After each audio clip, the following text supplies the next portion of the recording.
Have you or any of your loved ones been affected by comics, movies, or games?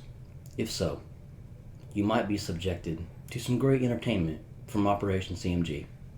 We are the podcast that covers comics, movies, and games. And I'm one of your hosts, Dustin. I'm Jacob. And I'm Leslie. Juice, behind the camera. Justin. We'll roll with that. Alrighty, so we got some spicy subjects. Spicy nuggets. Wendy's has came out with their own tabletop RPG. If you don't know what tabletop RPG is, Dungeons and Dragons. You got the dice, you roll the dice.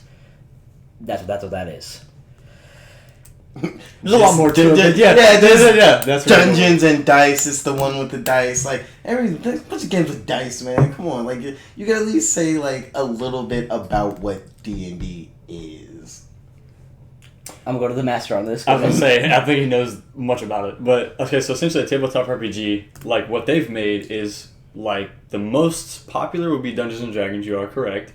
It's a role playing game where you make a character sheet, you roll 7 different dice, all depending on what you're trying to do in the game, and your dice depends, like whatever your dice roll is, that would determine how well you did something or how badly you failed at it, or if you ultimately succeeded in what you wanted to do in the game. And you just act as your character, and you follow through a story that you can do that the game has set out for you, like Wendy's has done. Dungeons and Dragons has done it sometimes. They released a lot of modules, but Wendy's done it with their own module. They came up with their own storyline, and they've done everything that you need all in one free PDF for the rule book, the module, character sheets. They even have a dice roller, is what you said on their website. So if you don't have the dice to do it and you still want to play it, you can use their website. Or there are apps you can download to do that too. But they've given you everything you needed to go through this with nothing. You don't need anything, no money to put towards it, anything like that. What's the monetary value if you were to equivalent this to Dungeons and Dragons, and you were to everything they give you, you have to purchase with real money, the dice, everything. If you were to purchase, okay, so how many people is playing this? Us 3 are sitting here playing this? Theoretically, if us 3 are sitting here playing this, you would need 3 packs of dice, so $30 right there automatically. Then you would need the rule book. The rule book is kind of small, so I've seen rule books that go from that. Green Ronin is a publisher who usually publishes small books. They go around anywhere from $15 to sometimes $30 at the most, but I'd put this one around probably $15, to be honest with you. And then they give you a module. You could go $25 with the one they give you. I would even say $30 for how much is in the module. Character sheets you can usually find for free, so I'm not going to say any monetary value to that. I would say total, if you were to buy all this and they were to release it, you'd probably spend around $100, $110 just to play this exactly how they've given it to you, which is nowhere near to where Wizards of the Coast does Dungeons and Dragons. So, I mean, it's still worth it. Everything is worth it. I wish there was more stuff in it, though, because they make you fight in the modules. They make you fight certain new, enemies that they've created. And they do, they have their own enemies. They have their own classes and stuff like that. But the enemies, I wish there was, a bestiary. Like how Pathfinder and Dungeons and Dragons does it. It's just one single book that has nothing but monsters. Well, this has only been out for a couple of days. Yeah. So maybe if they see this is an actual thing, then maybe they will actually put forth the energy into it. Just 18 hours. You said what? Yeah, it looks like it was released 18 hours ago. Yeah. About 18 hours. So not even a full day. So yeah, just give it a while. I'm pretty sure they'll get more things into it, especially if it becomes popular. I hope they do expand on it. I hope they do, especially if they went the extra mile to get Critical Role to stream it and sponsor them to stream it, and there wasn't much to go off of the modules, but they've already went that far. Depending on how popular it does get, in my perspective, I wouldn't give the bestiary away for free if it gets that popular. Yeah. Because you don't need the bestiary to play the game, and it's just like an extra if you wanted to come up with your own world.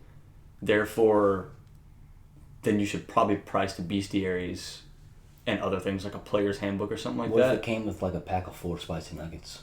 A pack of 4 spicy nuggets. If you purchase them, they give you a gift card for you to go get. Yeah, if you get like the jumbo meal, and you get like a free bestiary. Either that, or they could do something like a rewards thing. Like, you come here, spend like $10, you do that enough times, then yeah, we'll just give it to you. Like a stamp thing or something? Yeah, like, and that would only work because, like, someone goes to Wendy's, they may be like, who cares? But if you're actually legitimately into this and you want to expand on, like, your actual game, then, Like a kiddie meal for adults. I was about Yeah, to say. Yeah, I that's a really good idea, actually, because then you promote your business as Wendy's and you still give away a small bestiary. It really doesn't need to be that big. For the world they give you, it doesn't need to be that big. They can give you one that's like, you've seen them in like kids' meals or something, when they give you like the little comic books back in the day from McDonald's, so like itty bitty ones. That's really all you need. I would just like to see that so you can substitute things out when you want or to. if you got like a version of like a Happy Meal, but it's like an adult meal, and you get like it's like a toy, but like you get like a little figurine. Dude, if they give out minifigures, I'm buying all of them. I'm buying all of them. You're gonna cross country. Dude, Wendy's trip. I don't I care. mean, I'm but going collect to all get the 10 minifigures, minifigures. and I want them to release dice, because you know how big of a dice head that I am. I would buy their dice for $20 max. Wendy's knows what they're doing just to keep people just keep the attention on them. For every article that I just read out there was like 3 different articles, and every one of them said it was like a clap back towards KFC making their dating simulator game. It's just kind of crazy because it's just like you are like really really correct with like they're staying relevant, because like, okay, if I said, hey, we're gonna get some fast food, right? What do you think of? McDonald's, Or Burger King, Taco Bell, right? Yeah. Wendy's is like the food's perfectly fine, but it's like in our area. it's like mid tier fast food, but it's like they're popular for other reasons. They're popular socially. Yeah. Social And media I is what really made do them think pop. that doing things like this, they're capitalizing on that to where it's like, hey, I maybe agree. they may be just like, a Wendy's with a gift shop, and it's just like, oh yeah, because we have all these other things. Like, You know what they could even do would be kind of interesting is if they did like at your local Wendy's they host like Dude, they host like a D&D, like they host their version of their tabletop RPG where like everybody come in, everybody order a meal and sit around and play. we'll just call it Spicy D. Spicy D or something, you know what I'm saying? Like, I think that would be pretty interesting. Do you have any of that? On me? Yeah, that PDF. Yeah. What do you need? Just whatever's on there. You're the master, not me. I If you will wanna download- say that Like, we got any funny like any guilds? yeah, actually, so like their classes, in case nobody's familiar with that, it's like a fighter or a barbarian. It's like what your character is, not. It's hard to explain, but it's like their way of.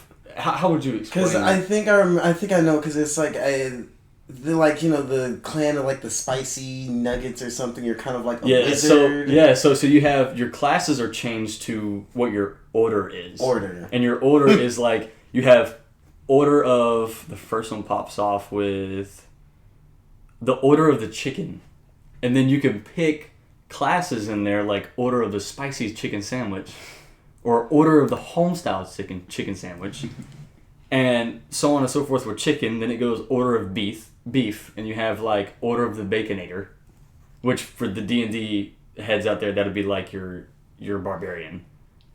And then I could see you that. just keep going like order of the sides. And what a order of the frosty. Order of the frosty. Order of the What's frosty. Order of the French fries. Order of the baconator fries. Order of the chili. They do have good chili. And order of the baked potato. That's most of. What's the equivalent of a ranger? Oh, a ranger would probably. Keep talking. I'll find it.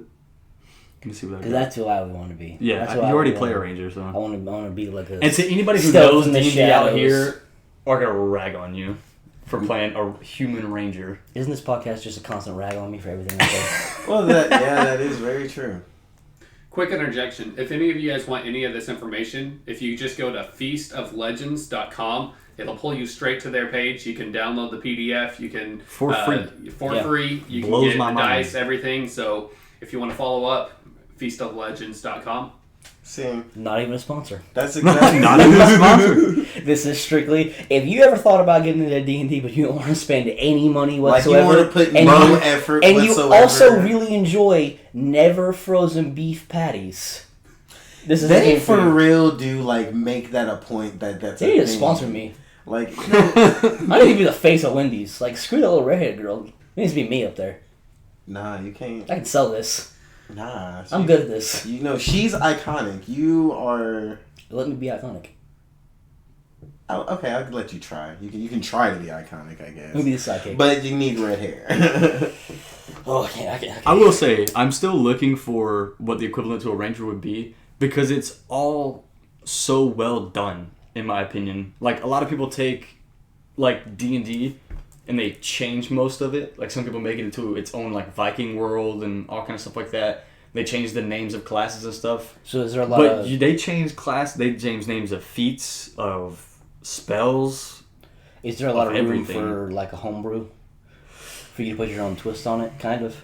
There's, in my opinion, there's always room for homebrew. You can always homebrew anything. But I will say, with the character sheets they give you, and it's not tailored, and they teach you how to make a character, it's pretty much all you need for a homebrew, in my opinion. You would need a bestiary for that.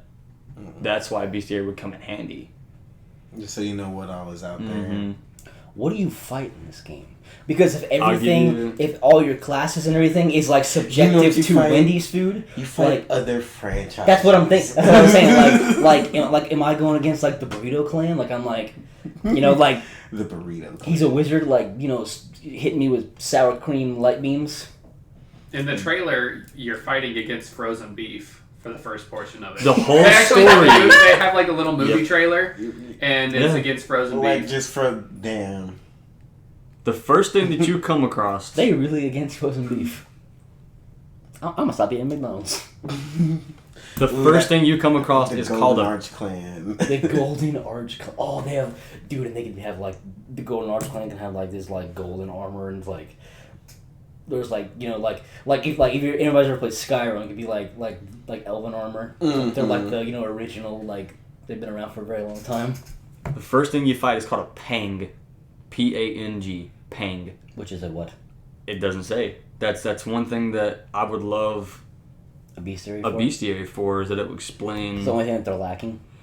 I would say, yeah. Wait, no, but you're going up against the frozen beef. The I think it stands for pretty people- average, normal, generic. That was really good right off the top of your head. That was really good. I'm trying to find the same thing called a grumble. A grumble, like your belly's grumbling, I guess that. Ooh. Okay. like you're hungry. And hunger is one thing you fight. You literally fight something called hunger. The hunger gnashes its gnarly teeth, causing 2d6 physical damage. Yeah, like, I wish they had their own bestiary, a little bit more backstory to the beast, where they come from, why they're here, that kind of stuff. But It's also completely free. it's also completely free, is what I'm saying. Like, you don't need that. I just want that. So if they were to actually come out and like, oh, we're actually going to make this like a legitimate thing, even though it's kind of like all kind of food based and all that, would that be enough for you to actually go out and like purchase like I guess like a mod book or something, an adventure book?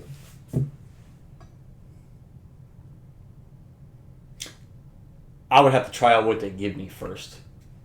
Because even though it's all really well read, Well, that's what even though he's Critical saying, is Role like, can do it well, Go ahead and you experience this 18-hour gameplay of this Mhm. world, and if in 5 months from now we get another Wendy's commercial on TV that says we have a second part of the story, there's another module book, here's a full bestiary. But you I'd have to play like it. order it and pay for it. The real question. I'd probably play it. I'd probably pay for it if everybody wanted to play it. But my thing is that, like, this only seems like a one-shot deal because there's a beginning, a middle, and an end to the adventures. Mm-hmm. So it's more like a one-shot, which is, in case nobody knows, a one-shot is where you play D&D for one session and that's it. That one session has a beginning, middle, end to the whole story. Instead of fleshing it out over months like how me and you've been doing, fleshing it out over months, it's all done right then and there in a matter of 4 or 5 hours depending on your party. Sometimes a one-shot can take about 15 hours of playtime. Okay. Depending on how your party does it. The real question is, does this make you want Wendy's? I mean, yeah. Because I already ordered the chicken nuggets, and I love Wendy's chicken nuggets. I've been thinking about, like, just, like, spicy nuggets and Baconator this whole time. And, like, that special lemonade. That all-natural lemonade. That's all I've been thinking about. I would say, for free, it's pretty fleshed out. If they made you pay for it, I would definitely order way more. Well, if the next adventure comes down to, like, hey, spend $20 to get this. Okay. Okay. But it better be like 200 pages. Wow. Well, for a tabletop RPG, that's not much. To be honest, around 150 to 200 pages. That's not much. Standard. But I would like a little bit more rules. They leave a lot of the rules kind of open, but for the most part, everything's pretty fleshed out for a free PDF with the rule book, the DM's guide, and everything. I think it's pretty cool that they give the option of, like, you don't have dice, here you go. Yeah, here's our website with the dice. Here's a website with the dice. You just click which dice you want to roll. And when you were showing me that, each pack of dice comes with 7 different dice. Mm-hmm. You showed me it, and it missed half of the D100. You would need 2 dice to roll a D100, and then miss out one of the dice. So you only roll 6 dice. So, like, that, in my mind, when I've played D&D, like Pathfinder, stuff like that, I want loot.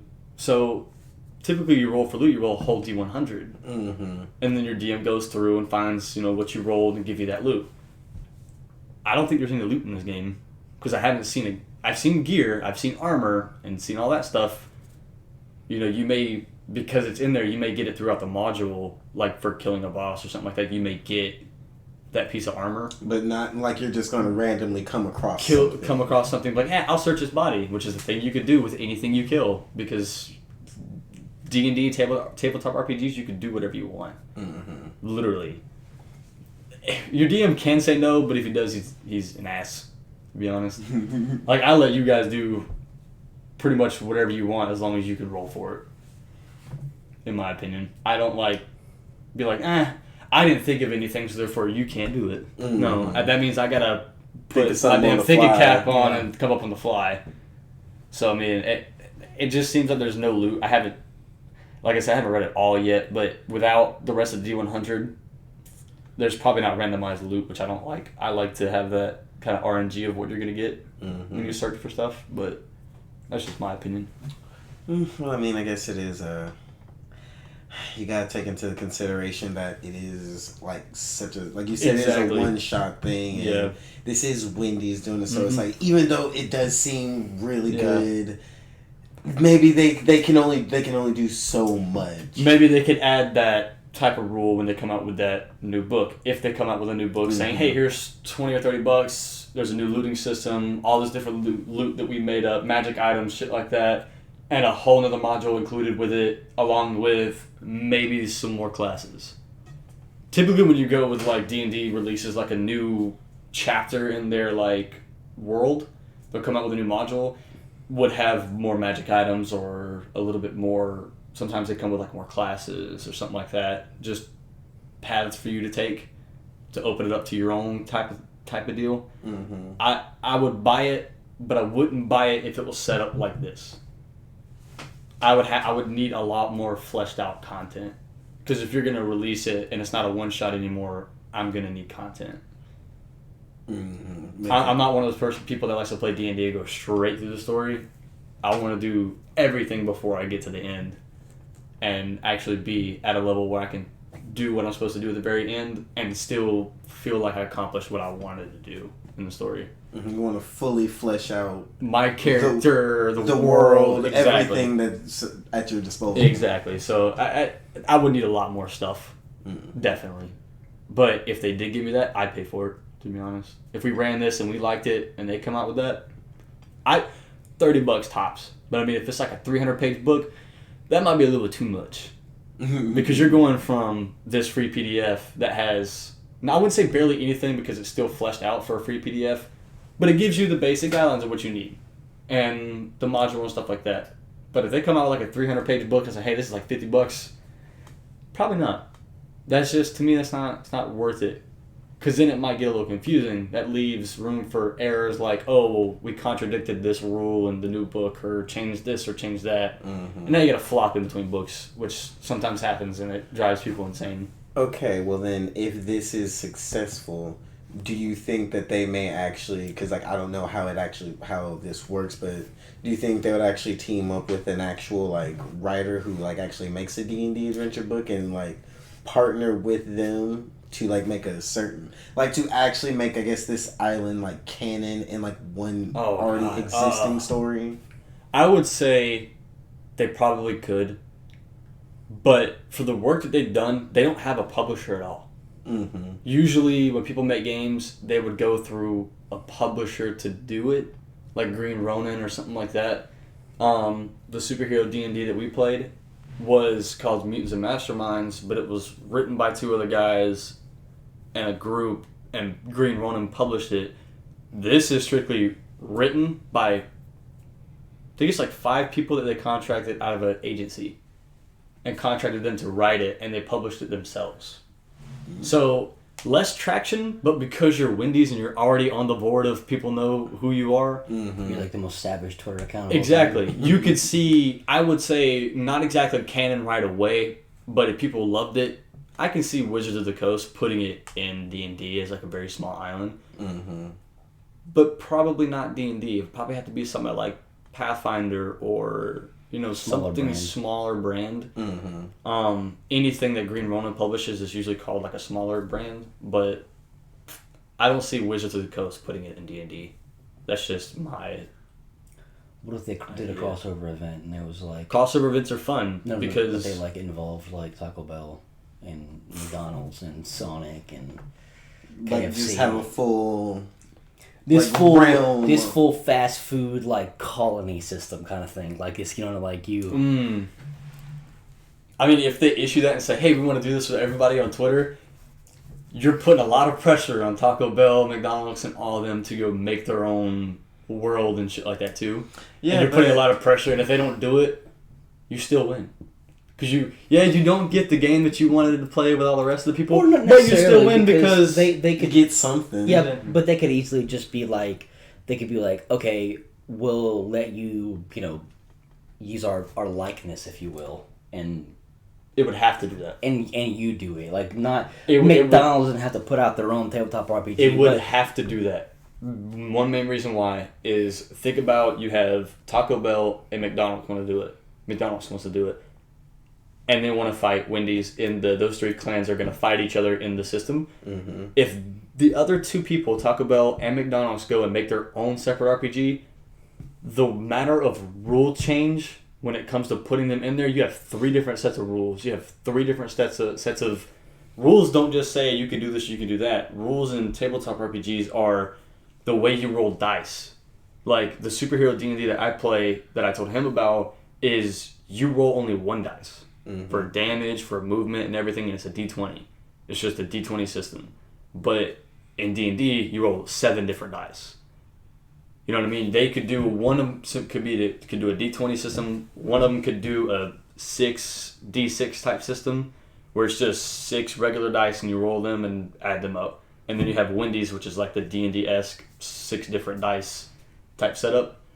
And then you're trying to play that game with a bunch of different rules and mindsets.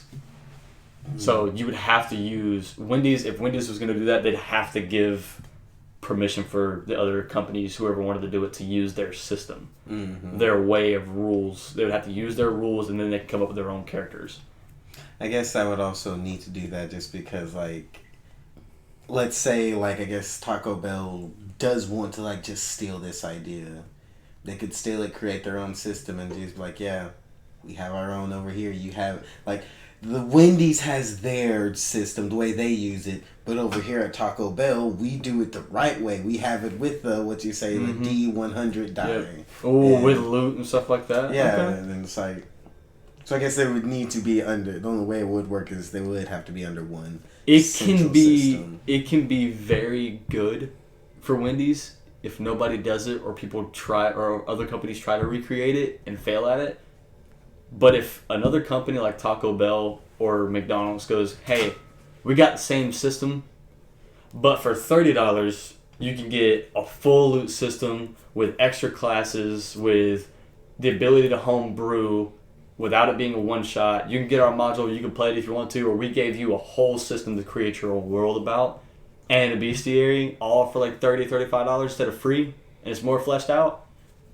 Wendy's just gave somebody a very good idea and let them run with it. But do you think Wendy's would just allow that? I mean, you got to think of how shady Wendy's is. They are quick to like throw someone out, be like, "Yo, we started that shit." Yeah.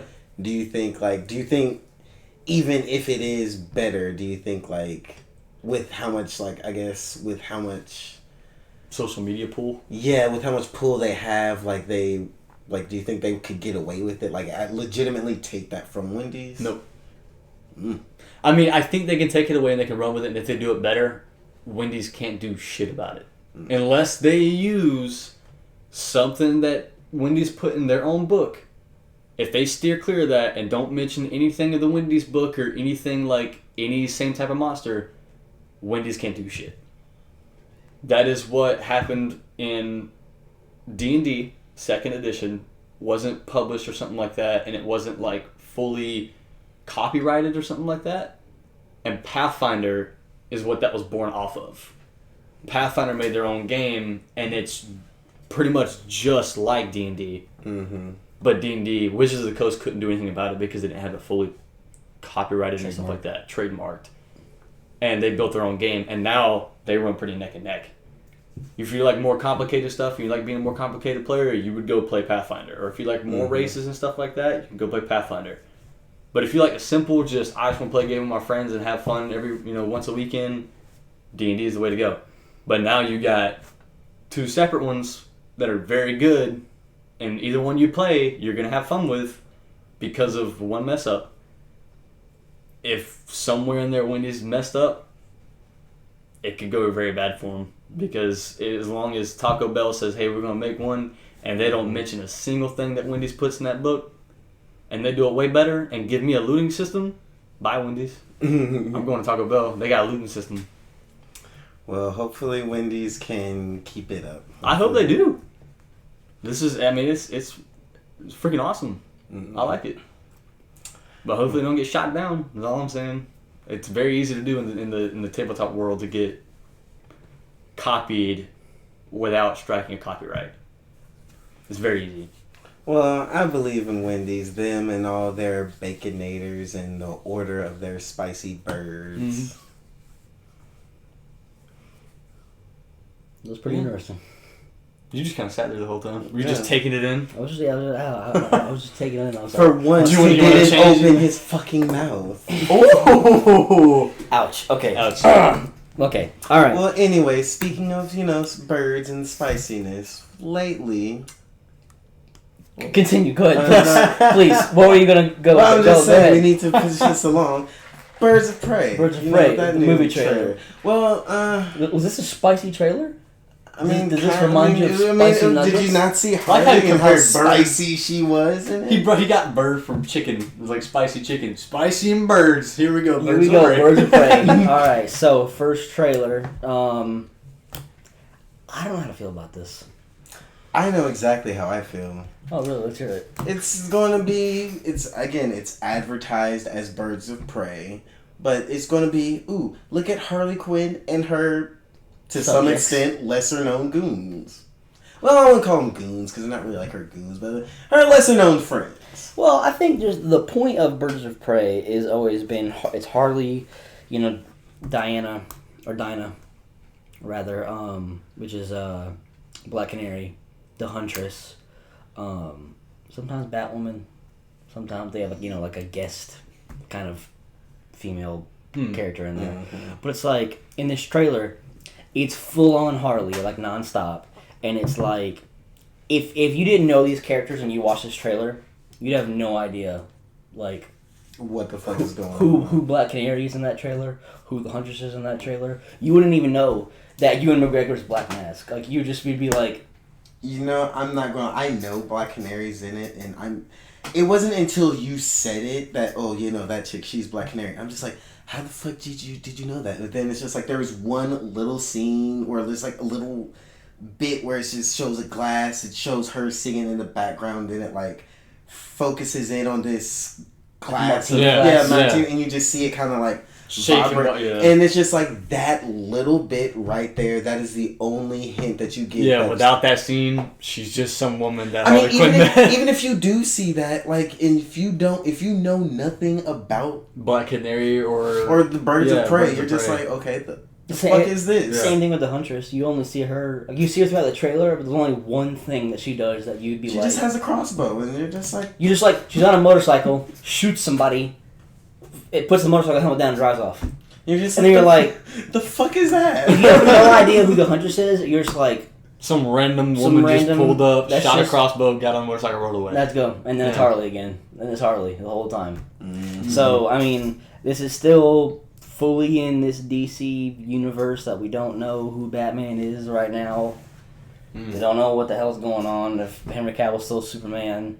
But Harley and the Joker break up. She says that in the trailer. Yeah. So, do you think it was the grill, the teeth he had? The backlash? No, I'm talking about Jared Leto, the teeth he had. Like, you're saying like why Harley broke up? Yeah. Yeah, I would say so. Because he looks. Man, I tried to defend that look for so long, and then just the more I look at it, you defended it to me for so long. I was like, I don't necessarily like it. You're like, dude, it looks great, and then like the movie came out, and he's like, I hate this movie. I didn't hate the movie. That's a far stretch. So they broke up. I don't know. I doubt. I don't know. You think we're gonna see Jared Leto in this movie? No. Like not at all. I don't think so, but I do think that my thing is, do you think that they're going to like show the Joker like at all? Like maybe if they don't even show him, just kind of like a scene where you see them talking and like his back is to the camera, like you obviously know she's talking to Joker, like, but you don't actually see. I hate it when movies do that. I would honestly rather them just him not be in there. Because if I know he's not in the movie, if I know that's not. It's not your whole immersion just goes out the window. Yeah, it's not in the fact that I'm just like, that's not Jared Leto. It's just like, Jared Leto is the Joker, so like, I'm watching the movie and I would feel like, that's not the Joker. So then you feel like I would rather them not just, not if they're going to talk about him, if they're going to bring him up, he's just in like, he's in like name. Conversation. That's it. Because I don't want to see some weird guy, painted up as the Joker, but then you just don't see like this part of him. To where you can be like, that's not the same guy. That's some random guy. That's a random dude in Joker paint.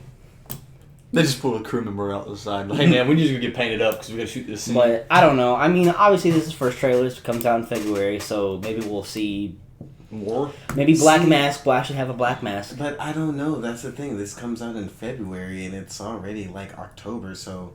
Like, there's only, like, maybe at most 2 more trailers we're going to get, like... Well, hopefully they're just not going to, maybe they'll pull I don't know, like a... Like, what, this first one was the Harley trailer, then the second one, that's going to be, like, the Canary trailer. That would be pretty cool. Yeah. I would like that. I just hope this isn't a movie where they don't suit up or anything. Because, I mean, like, Black Canary, she's a superhero. The Huntress, she's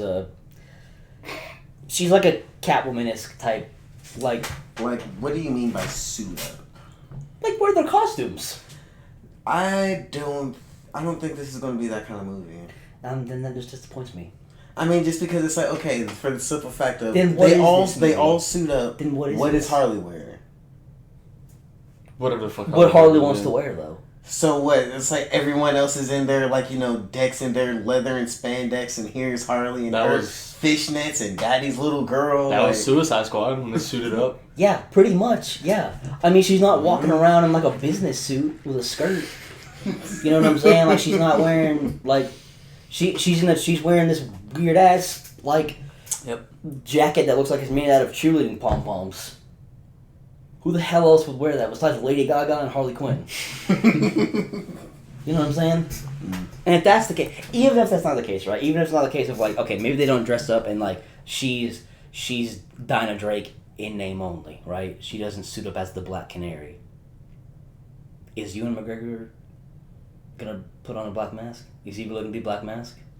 Or is he not going to suit up? Or is he just going to be Simon, the crooked business guy? You want to know what? I would honestly say no, because it's like, real talk, in this day and age, in this kind of woke PC culture we live in, do you think like he could put on a black mask and like everyone be okay with it?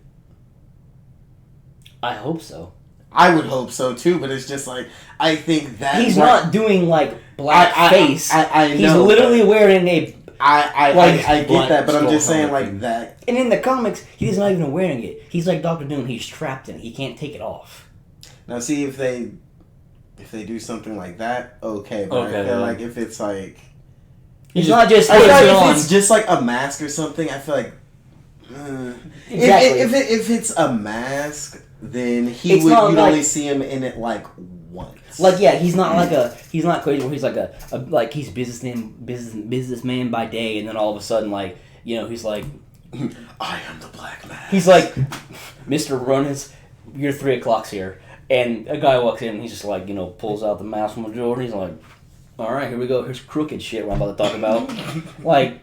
Black Mask is like he's like it's like a thing. Yeah, like he can't get out of the black mask.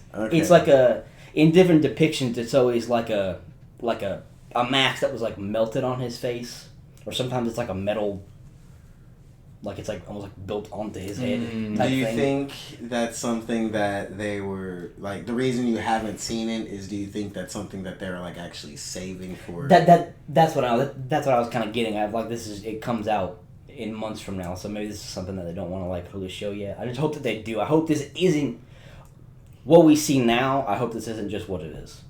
Some weird like Harley's on the run with these other girls that are superheroes, but are in this movie they're just people. There's people not their you just named that person the same name as a comic book character. When it could be Mary Smith. I think it just depends, like, because again, I really do feel like this is going to mainly be about Harley, so maybe I feel like, I'm not even going to say, man, I 100% feel like there are going to be some characters that aren't fully, aren't fleshed out, aren't fully utilized to like their full potential. But I mean, again, this is the Birds of Prey, and the fantabulous blah blah blah blah blah blah blah of Harley Quinn. So I guess that is the actual name of the movie. It's Birds of Prey, the fabulous emancipation of one Harley Quinn. Yeah, so and it's just like I feel like something like this may be one of those things that will introduce some people to a character.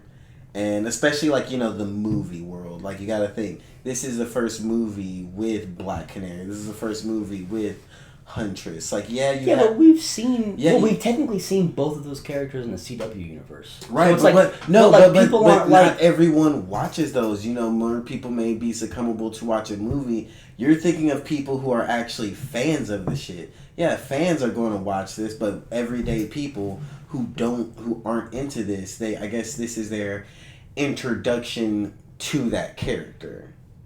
And you may want to see a full-fledged Black Canary, but again, we don't know how many people know about Harley Quinn but haven't watched anything else. Some people, all they consume are just the movies.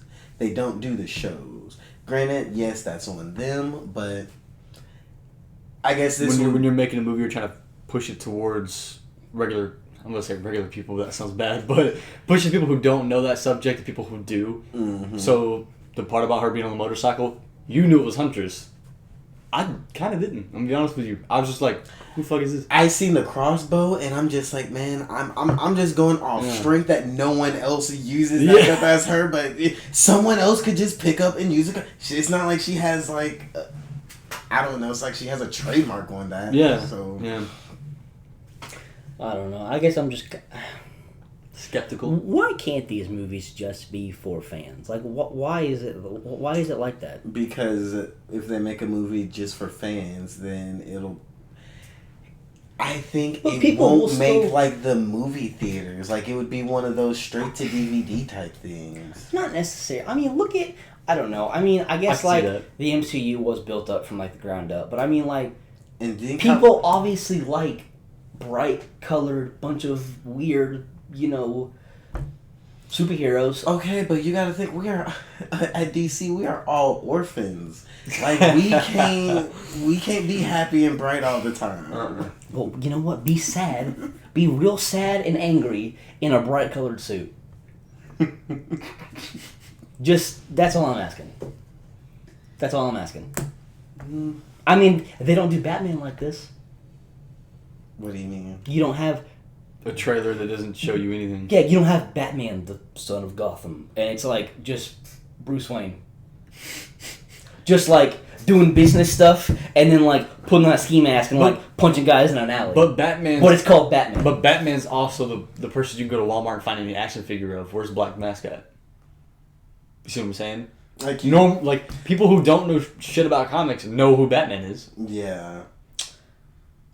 Who knew who the Red Skull was when the Captain America movie came out? Exactly. Nobody. But people still watch the damn movie. Did he look like Red Skull in the trailer? Yeah. Did he have like the face thing? Yeah, he was a Nazi with a red head. Okay. In the trailer? Yes. Okay.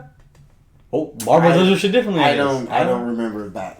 I'm just saying, like, why can't this be like you have Harley looking like Harley? You have this girl with tattoo on her face and bleached white skin. I would say because it's like, again, what is the main focus? We are trying, like, this movie, the reason people are going to it is because of Harley. For the most part, we want to see more of Harley, and with this, it's like, we are going to fully flesh out Harley, give you what you want, while we introduce you to these other characters. Now, hopefully, I would say to some extent they made like flesh out Black Mask, but you gotta think, for most villains, they're just kind of like they're kind of like one and done. So it's just like, you could have him make this full transformation to where he does get stuck in the mask, but it's like, what to what end would that be? It's still better than him not being in the mask, though.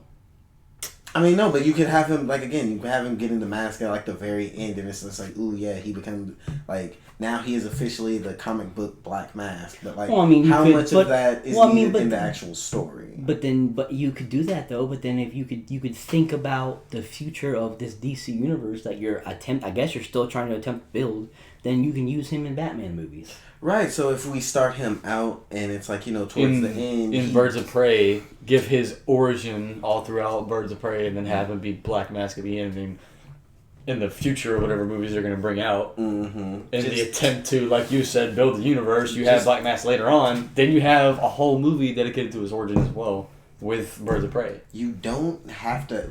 Like, a villain does not need to be a villain for one movie. You can kind of use them more, like, just, okay, like a villain, like how in most superhero TV shows, it's like a villain a season. You don't have to do that. Like, you just, like, a villain a movie, a villain for this time period. Who's the villain of the day, villain of the week? You could actually build up, like, oh, we know he's out there. We know that, and it's like, anytime we see him from this point on, you don't have to do anything. Oh, we know who is this. This is Black Mask. Why? Because this happened in this movie. If you kind of like, in this, I guess this is kind of one of those planting movies where they're like plant the seeds and like, maybe you gotta wait a while to see you gotta wait a while to actually reap what you sow. Like, introduce like Huntress now, introduce Canary now, introduce Black Mask now. Then later on, like maybe when they actually get everything in order and they have a Batman movie, they can actually use him and he can be full-fledged badass. He can be full-fledged a villain the whole time. Instead of actually, why is he the villain? Okay, well this is why, but we don't want to make him seem too bad, or we don't want you like. I just think I don't know. Trying to give him the origin at the beginning of the movie, and then you're like, what the no, hell happened? I mean, no, like that's a good point, because I mean I don't think, like, besides the super huge, big Harley Quinn fans out there, I guess this movie, like, nobody really cares about this, kind of. Like, if that's the route they are going, then this is most definitely a setup movie for other stuff. Mm-hmm. And they're using Harley as the face of it. Which is definitely, I guess, is okay. Because, I mean, this isn't like Justice League 2, where it's like, this is a big deal. This is like Birds of Prey. So there's like I'm just kind of like, obviously I'll see it. Because anything DC puts out, like, I'm there with handing my money. But at the same time, I'm just kind of like, Are you like, I don't know. I'm just not feeling this. Do you feel it more whenever you think about it being a setup movie? Not really. Or is there something key in this setup movie? I mean, obviously you're going to see it, but... I don't know. I just don't... I'm just tired of origin stories. Okay, well, this one... Here's my issue. My issue with the tissue is this. I'm just tired of having to, like, sit through movies and have movies explain who the character is to people that don't know. I can understand that. Just like that's what, and I guess that has to happen. I don't know, because nobody's ever made that movie. Nobody's ever came out with a movie. It's like, hey, this is a Green Arrow the movie, and there's no backstory. It's just like, it starts off with, there's Green Arrow. He's shooting bows. He's taking down bad guys. There's the villain. You know what I'm saying?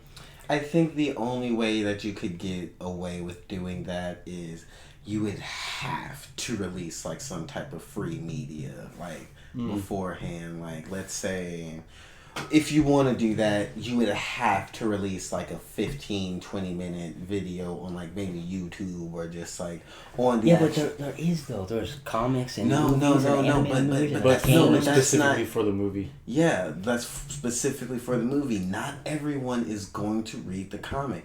Not everyone is going to read the other literature. There are some people that only consume the movies. I think what your problem is that Marvel's done it so well without having so many origin stories, and barely anybody knows who.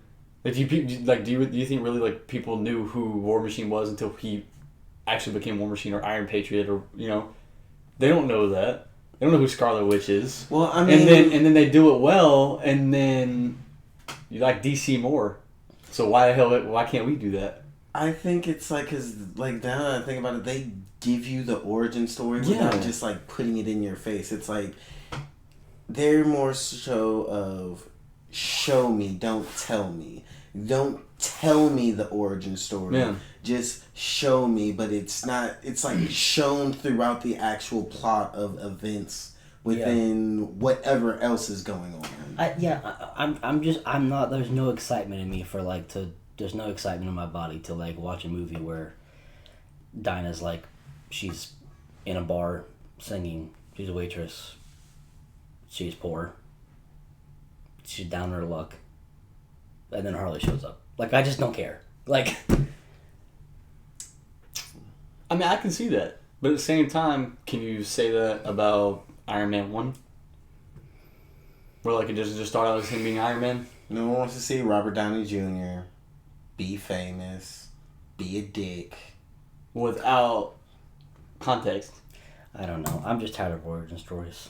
That's my point. For DC. Or just in period. I feel like we've had... I mean, these characters have been around for 80 years, and it's just like... Dude, if you don't know who this is by now... Like, if this character is important enough to put them on the big screen, but not important enough for you to feel like we're doing it, but people still don't know who this is, I mean, screw those people. I kind of get it because I have people. I have friends like they'll be on Facebook all the time. Don't really talk to them that much, but I know they don't know anything about comics, and would watch Arrow and know who Black Canary is in there, White Canary is in there, know who Green Arrow is, and know that he's actually Green Arrow, not just called Arrow, and I mean, like, and all that. Why can't you just go with the movie and say this is Black Canary? It's the day and age of like, are you really genuinely think, right? If they would have started this movie off with like everyone's in full-fledged costumes, right? You think people are not going to watch that in this day and age of like all the superhero media that we have now? They would most definitely. You know, I'm not going. I think it goes like it depends on how you go about it, because it's like, okay, right? Like, let's say for this, the Birds of Prey trailer that like it comes out and like the movie comes out in like February. Right now, if they did like the first trailer, just kind of like showcasing, like not even telling you what the movie is about, it could be like, you know, like showcase like kind of like at the beginning of a game, and it's like, you know, it kind of shows you what each character is, kind of like their skills and what they do, like.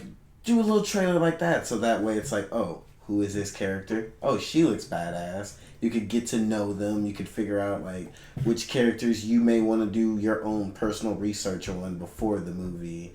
And I feel like if you have that information of just at least who they are, kind of what they're about before, then you could do your own research. If you're one of those people. But if you're one of those regular people who don't really read comics or, you know, just like movies in general, they just see it as, all right, this may be an interesting story. I don't know who that character is, but I know Green Arrow. Mm-hmm. Or I know Harley Quinn, so I'm going to watch it for that. And then anybody else is just a bonus. But you have people that's like, that wants to know about comics, sees this character and is like, ooh, who's the chick that can sing but can break glass? And then they look it up and they go on about their own way to find their own character and find their own, you know, of who this is. And then you have people who are happy because they don't do an origin story. Are happy. Everybody's happy because you could be like, oh, I don't know that character. I'm going to go look it up real quick, which will take 5 seconds. Think about this. Think about some little 12-year-old girl, and the first thing one of the first movies she seen was like, you know, Suicide Squad. And she was just like, oh my God, I loved Harley Quinn. Like, she actually resonated with me, my character, my energy, whatever.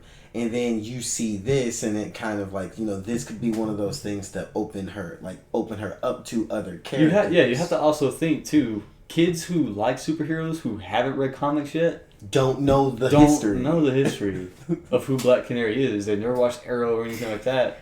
It kind of opens them up to be just like us and go read comics. Okay. Yeah. No, whoa. But you want to say Suicide Squad, right?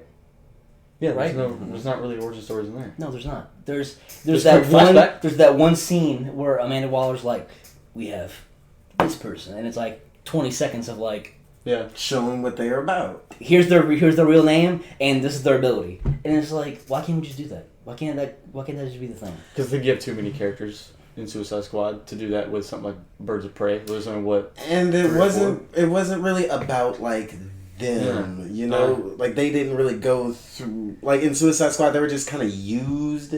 This in Birds of Prey seems like, you know, more so like a personal struggle, like, you know, Harley's dealing with breakup, like you said, it looks like, you know, Black Canary is poor, or like it looks like she may be struggling, and it's like it seems like there's more to these characters. So maybe they do need an origin story. Why is she poor? What will become of that? Not just, oh, who's this guy? He's a guy that looks like a crocodile. That is all you need to know about the character. Like, I mean, that's you're. I don't know. Just put on a damn costume. Just put on a costume and I'll shut up. I mean, because this is a comic book movie. I want to see you in your freaking costume. I want to see Black Canary in a freaking Robin type mask with fishnets on and a leather jacket. That's what I want to see. Or I want to see the Huntress in like a Batman cowl. That's like you can see her hair at the top of it. Well, shooting a crossbow with a cape.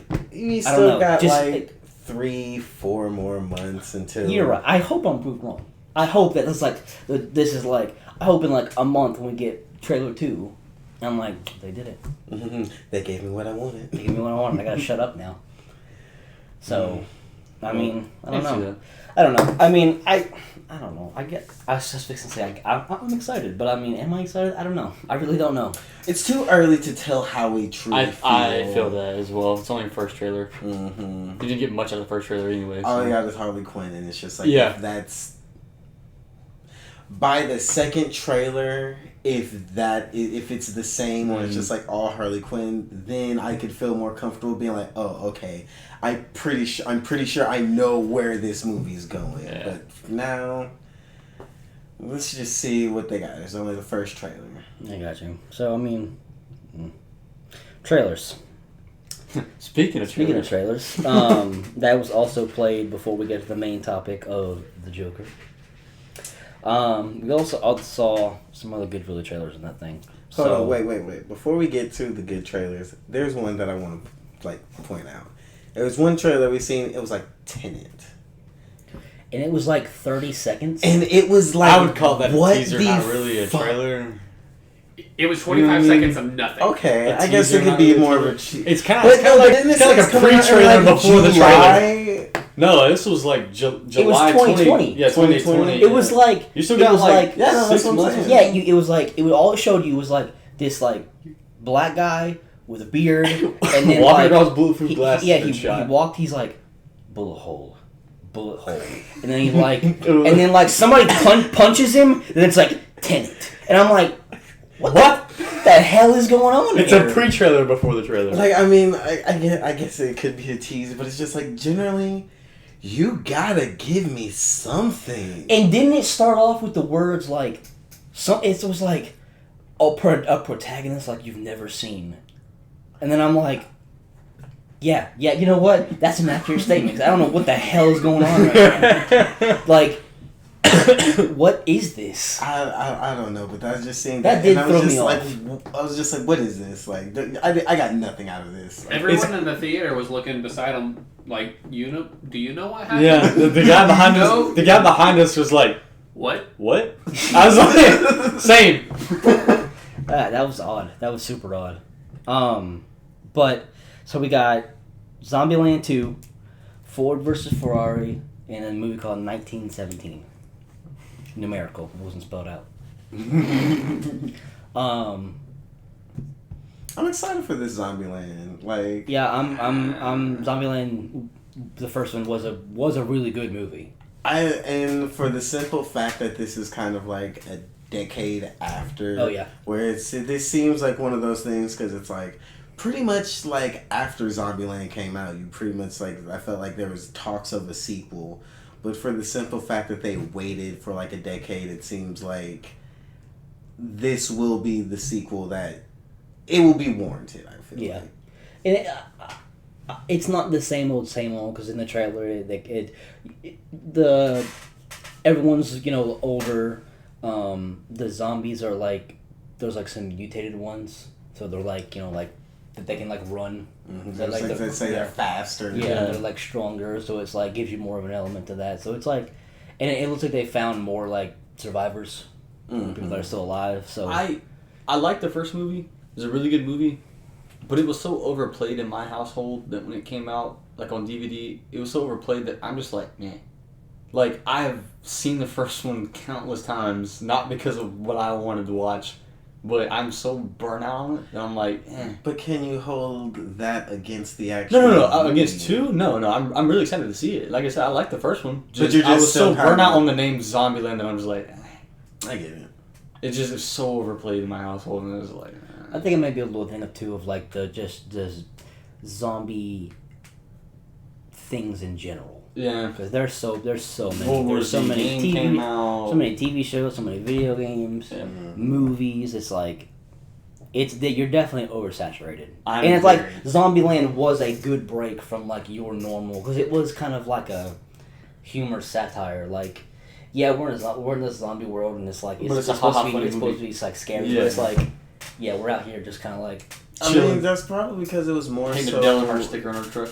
It was more so like about them within themselves and them surviving, as opposed to we need to fix this. We need to fix it. We need to go grab this antidote. I'm gonna kill myself to do it. Not me. There's a cure somewhere, and we have to. I'm me. your lead actor is Brad Pitt. I'm gonna find the cure. This is just like, nah, man. This is like we're in a fucked up situation. We just gotta keep it moving. We're just going. There's some crazy redneck guy, some nerdy kid, and Emma Stone. Emma Stone. She's like, I don't know. Sometimes I look at her, I'm like, is she hot? And then sometimes I look at her, I'm like, oh boy, my heart. That's gonna take a weird turn, but I guess I'm excited for it, but I don't know. Like you said, oversaturated kind of sums it up. I think it will be another good break in the norm of this genre. Judging by what the first one did, I would imagine that this second one would strive to like try to do that. Yeah, because I mean, when it first got announced, I did kind of was like, ugh, I'm gonna roll my eyes. I was like, I don't really care about this. Some movies don't need a sequel. I was like, whatever. But then, like, you know, like sitting, like especially like sitting in the theater, you're like, you know, with the popcorn, kind of forced to and watch like it's on, attention. and you're just like, I'm definitely vibing with this. I'm not gonna lie. There was one there was one part in the trailer where he's just like, what did he just say? He's like, you know, it's time to nut up or shut up, and dude was like, that's so 2009. Yeah, like it's just like for one, the simple fact like that seemed like it was gold, and for the simple fact that you didn't see many moments like that, just funny moments within the trailer, gives me hope that. Yeah. I mean, granted, you know, I guess this was like the first one, but. Gives me hope. Well, actually, I guess it's coming up pretty soon, isn't it? Yeah, it's October. Yeah. Okay. So then, for the simple fact that they're not. It's not one of those movies where all the funny moments, or you see the trailer, That's all the funny moments in the trailer. Yeah. For the simple fact that they didn't have those within the trailer, and you know for a fact that this movie is. It's going to be funny, or at the very least, it's going to try to be funny. That I feel very confident that it will be entertaining. Yeah, me too. I think it'll be good. I'm excited for it. So then you got Ford Ferrari. That I know this movie. I know. Really? No, I think the first trailer came out. I know this was 3 months ago. And I really don't know much about the history between this like rivalry between Ford and Ferrari, but I mean, starts off with Christian Bale and Matt Damon, and I'm like, okay, you got me on that. You got me on that front. Like it starts off with them fighting each other. Yeah, I'm just like, hey man, nothing to do with cars. Like he's just like Christian Bale seems like this like he's kind of like skinnier, kind of like looks like he looks like kind of like sweaty and kind of greasy. Like Matt Damon's like got this cowboy hat on. They start fighting in the middle of the street, and I was like, this is. I like this. Okay. I like it. All right, let's go. Why? Yeah, let's go. And then like, yeah, I mean that it looks really entertaining. It's got this. I mean, I'm assuming this is how it went in real life. There's some like Formula One racing that Ferrari. How Ford got into the racing because they didn't have a car that could compete. All they had was like family vehicles, and that's whenever Shelby came in and made the car, which the GT, the original GT. Which if I remember correctly, it's not. The car wasn't released. It was just built for racing, and then everybody fell in love with it, and then wanted the car. So that's when they built the Ford GT as an actual vehicle that people could buy. But I don't think it was like years later. And it was like Shelby was like contracted to do it in such a little bit amount of time. And speaking of the trailer, when they're in there and they have that big ass computer in there supposed to read the car and tell them, you know, what spots to hit, this and that, and they take the computer out and they have that idea, that old school idea. Yeah. What are you doing? Putting scotch tape on the car. So what they do is they put scotch tape all over different points of the car. I thought they were putting condoms on the car. No. It was something. I think it was scotch tape. I think it's scotch like, tape. Not specifically condoms, but like something. But yeah, something. And what it does is it reads the aerodynamics of where you're turning at, and then you can visually see, all right, well, this spot needs to be raised up higher on the body or lowered or bring it down or other stuff like that. It was the first air tunnel. The first air tunnel. Yeah. It just creates that look of you can physically see what part of the car is not hitting perfectly on this side of the track.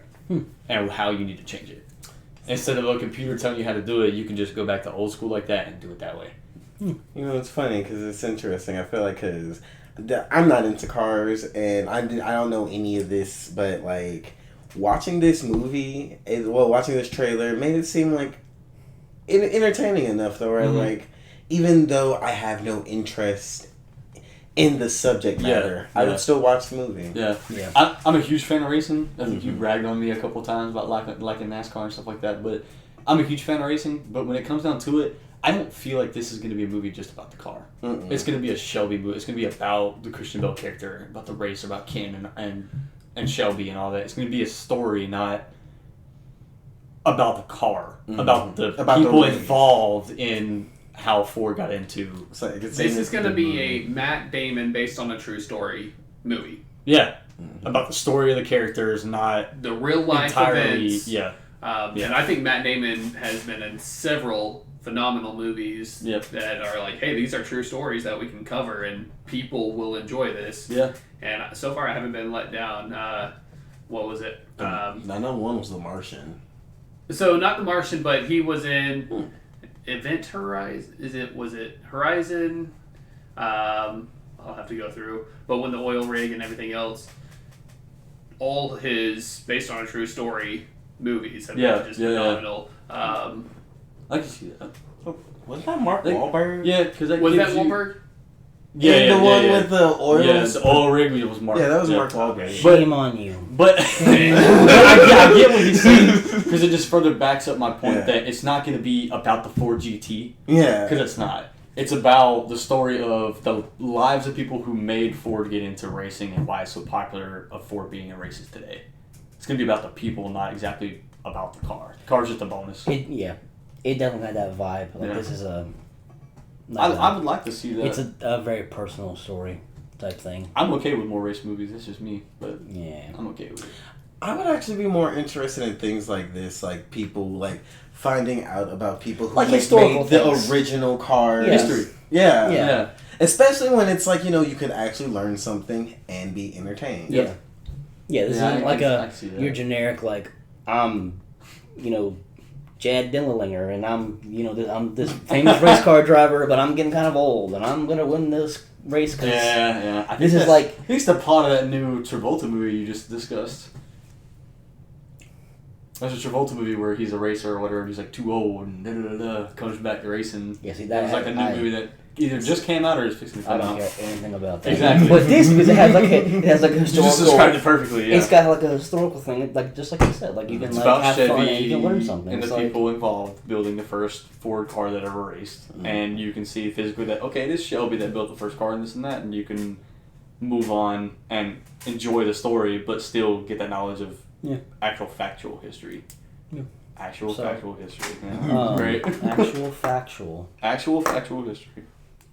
Cool. Nice. Cool, thanks. Speaking of actual factual history. And then, this is 1917, numerical. Was this movie said based on a true story or not? I don't think it was. I don't think so, but it's like I seen Benedict Cumberbatch in it, so I was just like, I'm probably just gonna assume this happened. I'm definitely assuming. So it's like this is like a set in like World War I, and it's a guy. It's like it almost has like a little bit of horror vibes, a little bit. I would say, but it's like super suspense. I don't know if I would get horror, but I guess I kind of get what you mean because it's like it seems like that threat of oh my god you could die at any moment, but that's just because it's like the way it looks is just like looks like it's just the two dudes and they're just traversing. Yeah, so it's like trenches. There's like a World War I company, and they're some commanders like, listen, you two have to go like across the country or something, and you have to tell them not to. I'm sorry. Go ahead. You have to tell them to not do this. Don't proceed with this attack, or basically like it's a trap because it's like let's say we're going to lose like 1,600 people. So it's like the story of like these two guys, a massacre, by themselves, trying to like get through all this war. So the movie is directed by Sam Mendes, right, and it's written by him as well, along with somebody else. But the film is based in part on an actual account told to Mendes by his paternal grandfather, Alfred Mendes, and is scheduled to be released on December 25th, 2019. So it's like for what Sam Mendes wants to write it and direct it as, is factual from what he heard from his grandfather, but doesn't know if it's actually factual or if things are exaggerated or this and that. But it's based off the stories that his grandfather told him. For the most part, that's what we have, right? Like, I mean, we get what the history tells us. Yeah, like, it was a world war, and we get that history. But there's nothing like hearing it come from, like, you know, the straight from the horse's mouth. Straight from somebody who said, "Hey, I fought in World War. You know, this is the story, and I'm going to tell you it. And you're going to make a movie about it in years." Yeah. Mm-hmm. But yeah, I see that. I like that idea. But that's actually very interesting. Okay. So, like, one of the characters in it is one of the two guys. His brother's in the battalion he's trying to save. How many miles did they say in the trailer? Do you feel like that's extra? Yeah. Because I'm not going to lie. Like, you just go ahead and tell me these two, hey, you have this mission to save, like, 1,600 people. That's enough. You don't need to add the extra stakes of, oh, my brother as well. Yeah. But they do that so that way you run faster and you make sure you get there. That's what a messenger done in World War I and World War II. They've been told that historical facts is that they've been told to lie to people about carrying messages.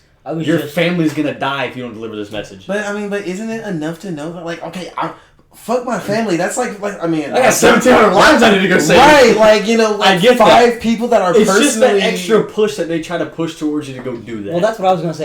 That would be a good turn of events if we come out and we go, you know, like at the end of the movie, like, oh, it was a lie. He was never here in the first place. It was his brother's idea to say that. But the fact that you just said like they did this in like real life, they did in real life. I think in World War I and World War II, and even in the Cold War, they were called like birds or something. That's what they were called, the messengers, and the messengers would go. But there was like. Sometimes it was like people of the Cold War, stuff like that, would like tell stories, and they were like, "Yeah, I was a messenger, I was a bird, or whatever," and they were like, "You're not, you know, they don't necessarily lie to you every time and say your brother's there, but you would just deliver a message. But if it was something urgent like that, I can see them being, yeah, your brother's in that battalion, you gotta move, know he's in the army, you know he's about to die, like you know he went that way, or like they are picking people specifically, like they. Well, that's why he picked him, I think. Yeah. He was like, you need to grab you and one other person. We don't care who it is. That's because we know your brother's there. We don't give a fuck about lying to him. We know you are one person who we can most definitely get. Yeah. But at the same time, it's also a suicide mission back when a lot of people, when left alone, didn't want to be in the war in the first place. It was another way of making sure that, hey, they didn't just bail halfway through the mission. Yeah. You know, you don't want to be there anyway. Especially when you see some of those scenes, like, it's not like it was just, hey, we're walking through a forest or anything. It's like, hey, this is a German ditch we have to get in. Yeah, and it gives that push of like you said, somebody who doesn't want to be there, somebody who was drafted into the war, wants to go home or wants to just get the hell out of there. Yeah, you can't go. Your brother's there. Okay, well, now it's kind of in a dick way. Finish your fucking job so you don't bail out on us. Because 1,700 people are about to die and we need your ass to cross there. So, yeah, your brother's there. Go do it. It's what they used to do. Yeah, I mean, it looks like... It isn't... Didn't it say this was produced by Christopher Nolan? Yeah. So... It's definitely got that. Well, I don't know. I know. It was definitely one of the trailers we seen had Christopher Nolan, but no. Produced by Sam Mendes, Pippa Harris, Jane Ann Tingren, Callum McDougall, and Brian Oliver.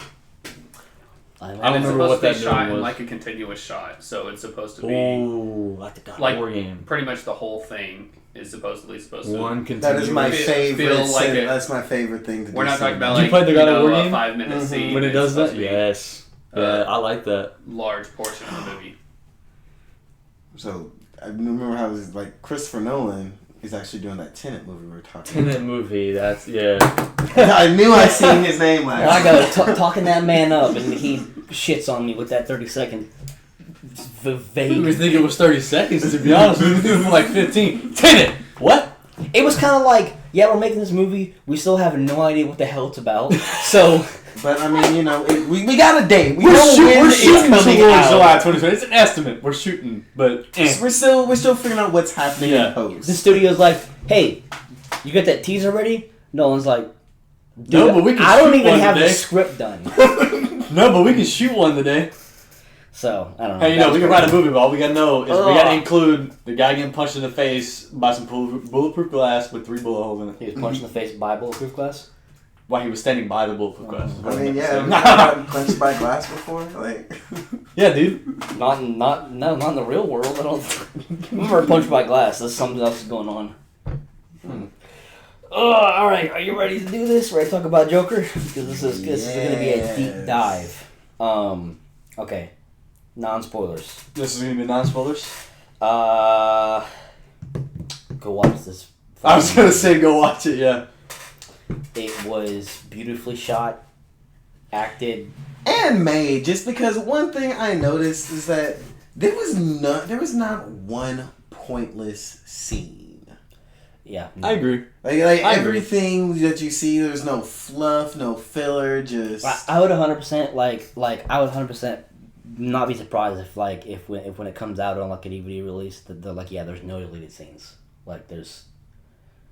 Like this is just. I can see that. This is the movie, like in its whole entirety, because like it's 2 hours and 2 minutes, and like it's like you said. I mean, it's no pointlessness in it, and it's done phenomenally, and it's done in a way that. It's done in a way that I actually like because it makes you feel for the Joker, but not like, well, I won't call him the Joker. It makes you feel for Arthur, but like not too much. It's like kind of, it's that perfect amount. I don't even say you feel for him. I think maybe feel for him in the beginning. Right, no, that's what I'm saying. But I mean, like snatch it away. But I feel like it's more along the line of like it's not like a I feel for this character. It's like an I understand. Understand, I think is a good way to put it. I understand how he feels. Okay, yeah, that I would say that's actually worded better. Because it's there's some questionable things that you're like, yeah, I can probably could have handled this better. Well, see, no, for me, I'm sitting here watching some of these things, and it's just like, it's kind of just like, oh, but then it's just like, in the back of my head, I'm just like, wait a minute, like, this is, like, no matter what I'm watching now, to some degree, I know who he is, what he is. Yeah. Yeah, yeah. It just kind of takes that hope away from you. Like, I don't feel for him anymore. I know, like, who he is. Mm-hmm. So why am I feeling bad for this character? Why am I feeling bad when I know that he's a straight up goon? I felt that in the very beginning. Like the first thing that happens to him, he's bad. Like something bad happens to him. You're just like, man, that's kind of fucked up. And you're like, never mind. I know who he is. I know what he does. It's like, wait, he does the most fucked up shit. Yeah. Man, it's costumes, hair. Everything. It's paint. It's beautiful. It's a beautiful movie. The way the Gotham, I don't know where this movie was shot, but it was definitely shot in a real place. It wasn't like a CGI city, and it was like predicted Gotham. How it portrayed is what I'm saying. Not predicted. Portrayed Gotham as Gotham. Mm-hmm. Yeah. Shithole. Yeah. Everything going up in smoke. Just like, what was it? What? I think not a spoiler. I'm trying to point like how it is. Just like. Everybody's poor. It turned it into a relatable city. Well, yeah. I think from like one of those. Detroit. Well, last night that it kind of depicts what Detroit is. Kind of, yeah. There's the train scene where you kind of see like the city as a whole, but then at the same time like where Arthur is like the shitty part of the city, and then like over. Like in the distance is like the big city with the skyscrapers and it's like point. That's not where he lives or where he's from. Yeah, because like kind of like they're trying to show like you see all that in the background and then you see graffiti everywhere and you're like, okay, shithole still. Yeah. Okay, gotcha. We're not going up from here. All right, got it. Yeah. Graffiti in the elevator and everything. I mean, it's just like bro, the graffiti, just the way that everything looked all old, decrepit. Like I mean. I don't want to say that. But, like, just, you could most definitely tell that. Or, like, where he lived. Like, even inside his apartment, it was like. It's Gotham. Yes, I was trying not to. I didn't know if I would be getting into, like, spoilers or anything. Yeah, no, I mean, it's just like. It's like, it's just, like, where he lived is, like, this, like, the paint in the ceiling is, like, the wallpaper is just, like. coming off the wall. Okay, see, Like, I'm not wrong since you're going to say that. Like, his front door, I noticed that, like, his front door is just, like, his paint chipped on the walls. Chipped. Just, like... just no He one doesn't care. They don't care. He doesn't care. The people who own the building don't give a shit. Nobody cares. Because they're in the part of Gotham. You got a roof? Shut up. Like, they live in that part of Gotham. Mm-hmm. Yeah. Slums. And I don't know. I mean, Joaquin Phoenix. Do you think he's perfect? Like, I would be surprised if he does not at least get like an Oscar. At the very least, a nom for this. A nom. Mm-hmm. He should win for this movie. Dude, so perfect. No. I would want to say that, but I mean, I don't know. I'd be Okay, think about this, right? Think about this. Take the label Joker off the movie. Mm-hmm. Okay. Right? Does he want an Oscar for this performance? I think that's what's At least because it's a you know what's it's funny? a comic book for the adaptation. simple fact that like if you go through some physical changes, like like for how much weight he lost. Like, just the simple fact that you commit that much, I feel like I at least a nomination. Yeah. He does, like, it's so creepy. Like, he's probably the skinniest person I've ever seen in a movie. Like, he moves, and it's like, you can, like, he moves when he's shirtless, and you can, like, see his ribs, like, moving up and down. That Matthew McConaughey, for me, will always be one of the top ones. Do you remember what I'm talking about? He lost somewhere near, like, 80-something pounds. Like, he literally looked like he was just skin and bones. Are you sure it wasn't Christian Bale? No. I'm talking about Matthew McConaughey was worse than Christian Bale's. Like Dallas Buyers Club? Yes, that's what it was. I'm pretty sure that's what it was. Yeah, because he was just like nothing but skin and just gross. Bones. But I think there's also one with Christian Bale where I think it's like he's it's like the mechanic or something. Something like that, yeah. But I mean, yeah, like this he does this with all his roles. He is a very like committed actor. In his work, and like he fully like. This was one of those I would say was damn near perfect, just because it's like one he fully commits, but two it's just like okay, watching this movie. And then listening to an interview of him talk after, it's just like I 100% just still see the character. Like it was so natural for him. I don't know how natural, but it's just it seems like it was. Yeah. I mean, it's so I don't know. I mean, you got any those non-spoiler things before we start going into this? If you're listening to this. Somehow, and you haven't seen the movie yet. Stop. Do not let your children see this movie. I agree. This is not a movie. This is not a movie for children. This is not a rated R movie that you can be okay with your kids watching. This is a rated not a Batman R movie either. Yeah, it's just Your kid loves Batman. Also, if you have some issues going on within yourself, you may want to avoid this one. I can see that. Like, just because I can see that too. This could potentially take you to a place that you don't necessarily may want to go to come back from. So just I concur. Yeah. I fully agree. So for a little tiny spoiler for getting the full thing, this has a lot to do with like mental health. Yeah. A lot. This movie is not necessarily a gory movie. It's a very dark, heavy tone movie. Like, yeah. And it really does deal with like the effects of mental health, and so yeah, if you're a child or if you're somebody struggling, you know what's funny? I would actually say this deals with mental illness as well as mental health and well-being. Okay. Yeah. Very good point. I walked out of the cinema and I was just like, whew, like that was you really. If you're going to watch it just to sit there and like chop some popcorn and like then it's whatever. But I mean, if you really sit down and like really like take in the movie, it's a lot to fucking take in. It's heavy. Like it's like you're like holy shit. Like that was super heavy. Oof. So yeah, I mean, if you definitely no children, and yeah, I mean this is if you're not okay with seeing that type of like kind of realism and like.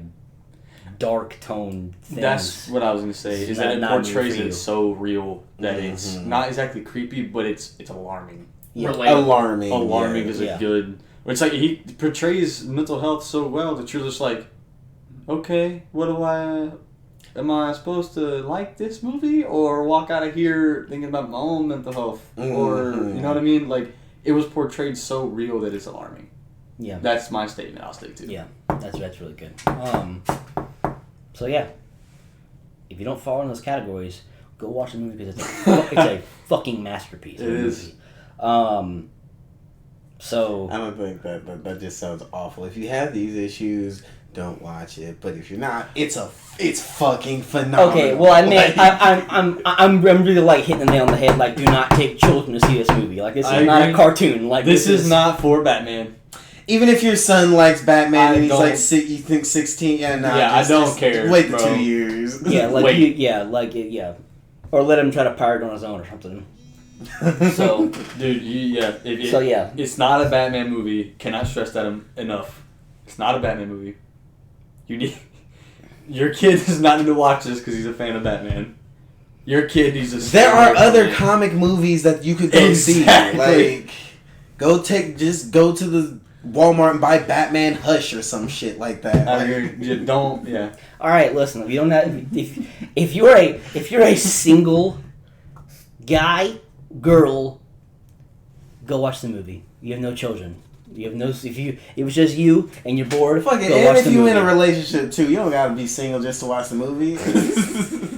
Again, I'm really hitting that. I'm really trying to. I meant single as like no children. Yeah, no, I get that like that. But yeah. Okay, we're stop talking about this. If you are listening by now, then you must want us to talk about it. Yeah. So cool. that was your spoiler warning. We drag it out way too damn far. So I actually got a question. Okay. What was your favorite scene? So starting off the top with it, off the top rope for that. Oh yeah, that's shit. Woo, you caught me off guard on that one. Give me Okay, I'll go ahead and say my favorite scene is when you see him actually like. Anytime you see him like writing in his like little joke book, just because it's like that right there. That's where you 100% get to see what he's going through. Like, what does he say? The worst part about mental illness is everyone wants you to pretend that you don't have it. And I've seen that, and I'm just like, again, this is the Joker, but I'm just like, damn, dude, that is a good fucking part. Like, I felt that. You know what was fucked up too is like that was in his joke book. Like that was, ugh. You know, I don't know why. And I think it more has to do along the lines of like, I think they shot it in like one giant continuous take. Mm-hmm. But anytime he was talking to like the therapist and he's smoking, he smokes the entire cigarette down. Like the whole conversation, like it wasn't like a fake cigarette, like it wasn't like cigarette's long. It was like it's like he's smoking it, and then like by the end of the scene, like it's like just the butt, and he's still like, he's taken out of it, and he's like, and then that's the like right when she tells him like this is our last meeting, and he's just like, you don't listen to me. And she straight up just, I find that doesn't listen. She just continues with what she's. I mean, granted, what else is she supposed to do? Like, our funding's been cut, blah blah blah. But it was just kind of just like a, damn, you just proved my point right fucking there. Yeah. Your favorite scene? Wait, did you just say your favorite scene? Yeah. That was your favorite scene? Okay, I would have to say when he finally snaps inside his old job when he's cleaning out his locker. Oh, when he punches the fucking thing? When he punches it, when he throws the guy under the bus, just like the guy threw him under the bus, and he's just like, that weird little cohesive sanity that he got from finally snapping. And he's like, oh, forgot to clock out, and would beat the fucking clock, off the wall, and then walks down, crosses out the don't. They do don't smile or something like that. Don't forget to smile. But he crossed it out. Just forget don't to smile. Where it's like don't smile. They do such a good job in that movie of constantly like his range of emotion is like one scene he's like the prey, and he's kind of like, don't touch me. Yeah. And then other scenes where he's just like this flamboyant, like I'm in your face, like, and there's other scenes where he's just like when he's with his mom, and he's like, he just like is like a really sweet guy taking care of. It's like you're like, what the fuck's wrong with this guy? Like, like he's not consistent in anything. Can I see the diagnosis, please? There's not like he's everywhere. He's this and this and this, and then it's like he's creepy. Yeah, he's creepy. He's unhinged. Like he's the laugh was. He's the Joker. So great.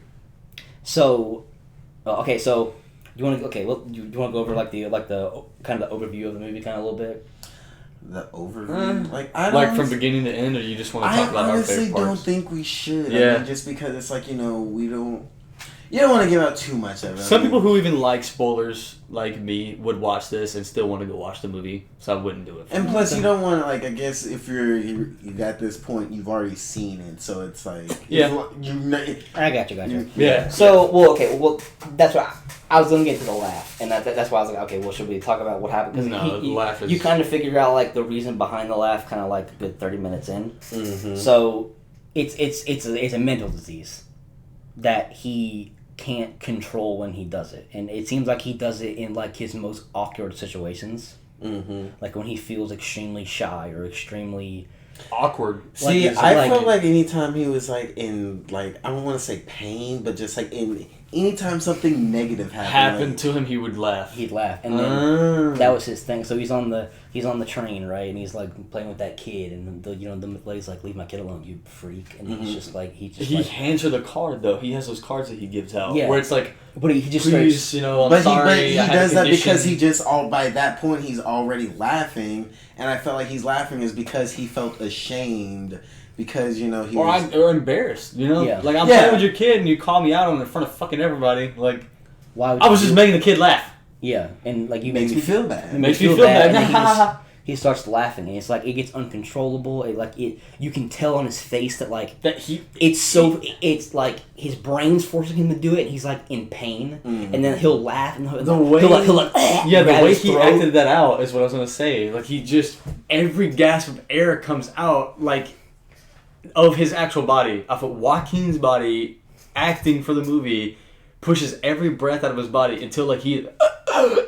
Like he's trying to breathe. Like it's actually hurting him. Yeah, and then he keeps going. You're like, okay, I get the point. Calm down.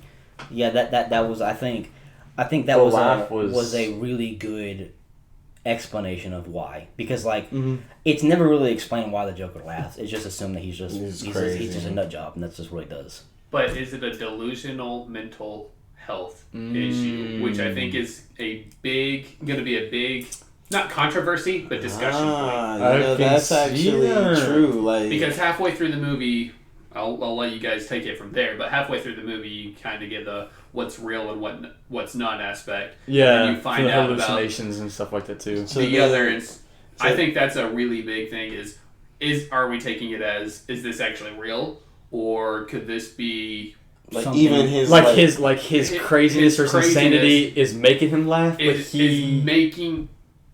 is almost making his own mental health issues. Oh, he psyched himself into being crazy, into being. I can see that. I think to go along with that point too is because there's a bunch of moments that there's some things that they'll show you in the movie, and then 40 minutes later they'll be like, actually this actually didn't happen. He's just crazy. He's just fucking crazy. There's not that one twist and turn in the movie. There's multiple. But I think the answer to that though is no. Only because this isn't like an Exception movie, where it's like at the end you're like, well shit, is this whole movie fake?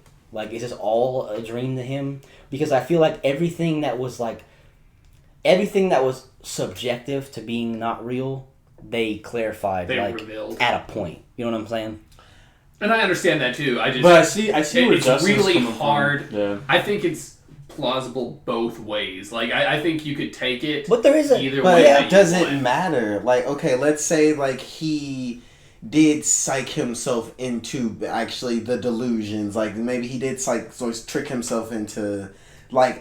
This laugh is part of this mental condition. Does it matter if he actually, has the condition or he believes it? I think Justin's correct. Wow. I think it's what evolves him into. But here's why. he was told, and he tells people all the time, that I was told as a little kid that I was supposed to make people laugh, and his nickname was Happy. Do you really think that his mental disorder for his laugh is just a coincidence? That he just has it? Or that he's been psyched up and, another spoiler, that he's been abused as a kid or whatever, puts that into his psyche that he's still supposed to make people laugh, that's why he has the laugh mental condition? Or just works himself up in that way where something becomes awkward and he's supposed to make people laugh. That's what I'm supposed to do. You know what? Smile, that's what makes that makes a lot of sense because when he's talking to the cops outside and of the cops thing, call him out. and he's like, they're like, is it part of your act? They were like, is that part of your act? And he just like flicks a cigarette and he's like, what the fuck do you think?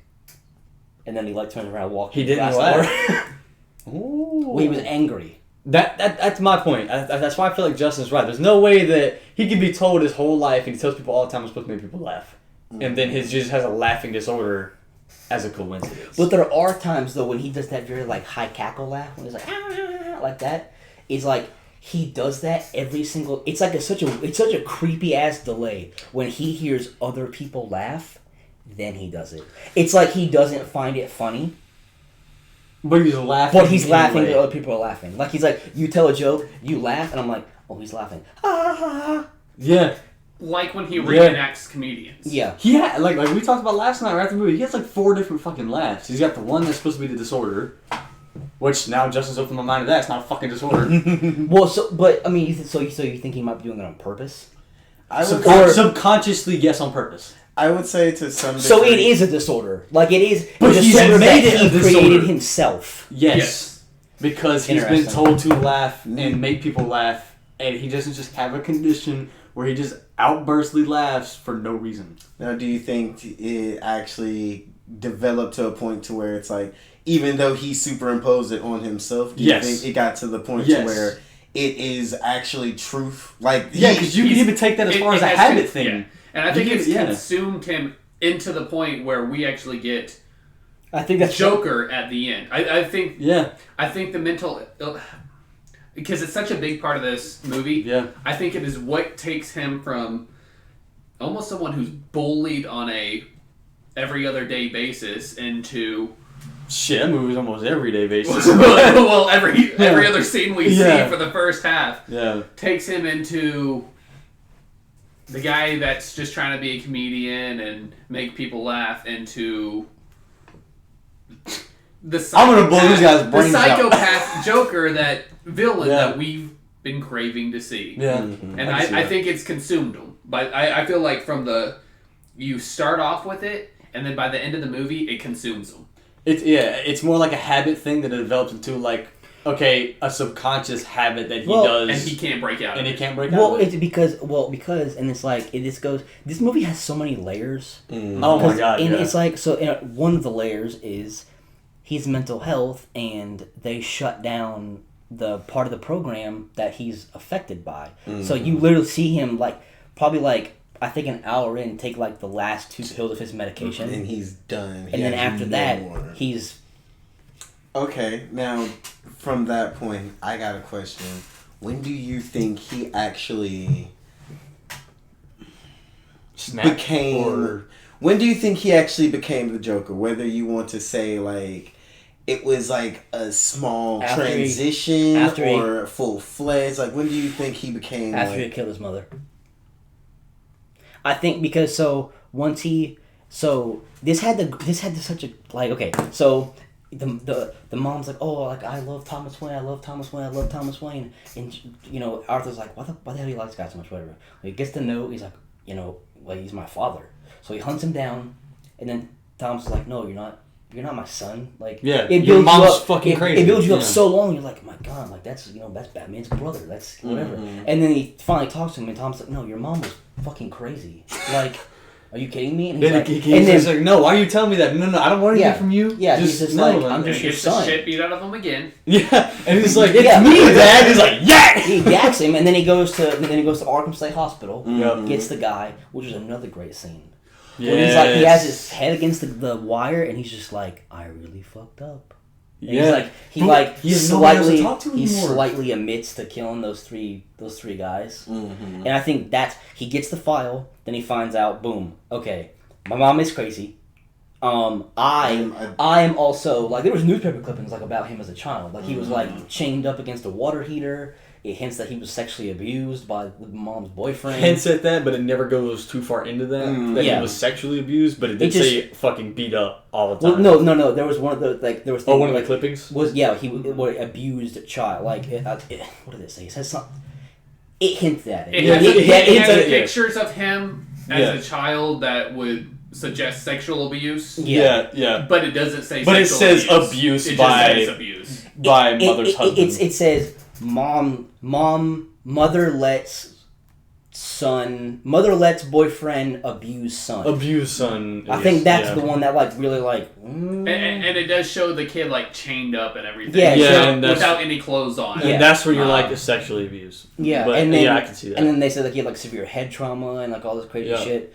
And then I think that when he receives all that information, his wealth is psych meds. You know what I'm saying? So he's receiving this like information like raw to his brain, and then he's just like, I think at that moment, he's just like, that's when he switches. Like so he fully switches. Yeah, he's just like, then he immediately goes and kills his mom. Which the night before the asylum happened, where he was put on TV for the first time, and they called him Joker.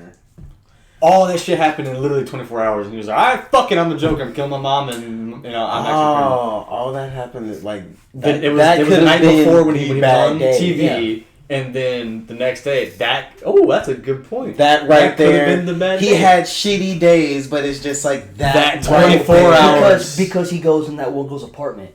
And that's when you find out that she was never his friend, doesn't even know who the hell she is, only by his first name. That all did happen. I was like, and what then he's the in fuck? there, and then she's like, she's like deathly afraid, like why? Because the hell especially because what she say? She's like, "Isn't your name Arthur?" And I I'm was just like, no. You've been to his set like at least a couple. This like hits me perfectly. Y'all were supposed to be fucking. That's what I thought. I was like, what part of the imagination portion on all the back and forth? Yeah. Where was that scene? So I like that hallucination thing where you find that because I'm a big fan of the House series, and he takes so many pills that he hallucinates sometimes, and there's a whole fucking 45-minute episode hallucinates the whole episode. And at the very end, you're seeing shit that like he's carrying around a thing of lipstick, and it's not lipstick, it's actually the pill bottle. And he went home and had sex with this girl, and no, he didn't. He just laid in bed. And you were like, "What the fuck is going on?" That's what that movie gave me. I was like, "Holy shit, dude!" I was like, "Oh my god." Yeah. So and then he, she's like that. Like, is his name Arthur? Yeah, and then he's like, "I had a bad day." That was it. Yeah. That was and then he goes in the apartment. Then he gets the phone call, like, "Hey, we want you to be on the De Niro show." Yep. And then he's Murray. I just like how it's the De Niro show. You know, it's funny. I was just like, yes, that was Robert De Niro. Yeah. And then he's just like, boom. Then he's like, paint in the face. And then great supporting character. Those guys come over, and he fucking brutally murders the. He got that phone call before to set up later in the week. Yeah. But he went to tell his mom that he was going to be on it the next day. But he went to the asylum. And then. Everything. No. Because when he was in the hospital when it came on TV. Yeah. He was in the hospital the night before. Because she's in there like passed out, and then it comes on, and then he grabs her leg, I'm gonna watch this with my mom, even though she's like unconscious or whatever. And then like they put the clip of him on there. He starts, he's getting made fun of, and then he stands up and he's like, okay. And then he gets the phone call. Yeah. Later, like, hey, we want you to be on the show. Well, he's in the fridge. No, I'm sorry, he was in the fridge. That was a weird ass scene. That hints at what you were saying last night. You just don't know what the fuck he's gonna do. Yeah. That was a weird scene, but I'm not gonna lie. That was one where it was filmed perfectly. Oh, it was because you're just like, what the fuck is he doing? Just opens the fridge and just it's one continuous shot from the same camera angle that was all in one shot. No breaks, nothing. Yeah, he opens the fridge, grabs bread, and you're like, eats it out of the way. Then he throws it. You're like, what the hell? And then he grabs something else, and then he shelves, and then I'm like, then it's that one scene was like a representation of the entire movie. Like it's just this like it's just like it's strange, more strange. What the hell is going on? what the fuck just happened? Okay, this is what we're doing? Yeah, and then he just gets in the fridge and closes the door. About that, whenever he was having that one bad day that you were talking about, whenever he was finally made fun of and he was on TV and they called him the Joker and this and that, and he's not really funny and they're making fun of him, he wanted to be on TV so bad and wanted to be a stand-up comedian. Nice on TV, but it's not the way he wanted, in the complete opposite way. Mm-hmm. In my mind, he's getting into the fridge as like a coffin, as like burying the old him. That's the old me. And stepping out as Joker. That was my representation of that. To me, there's no other way to explain other than the fact that he just fucking did it because he wanted to. But that was my representation. If the movie would have ended there, I'm not gonna lie, I was like, are they gonna say he gets Fraser burn and that's why he's white? Like, yeah, is that how?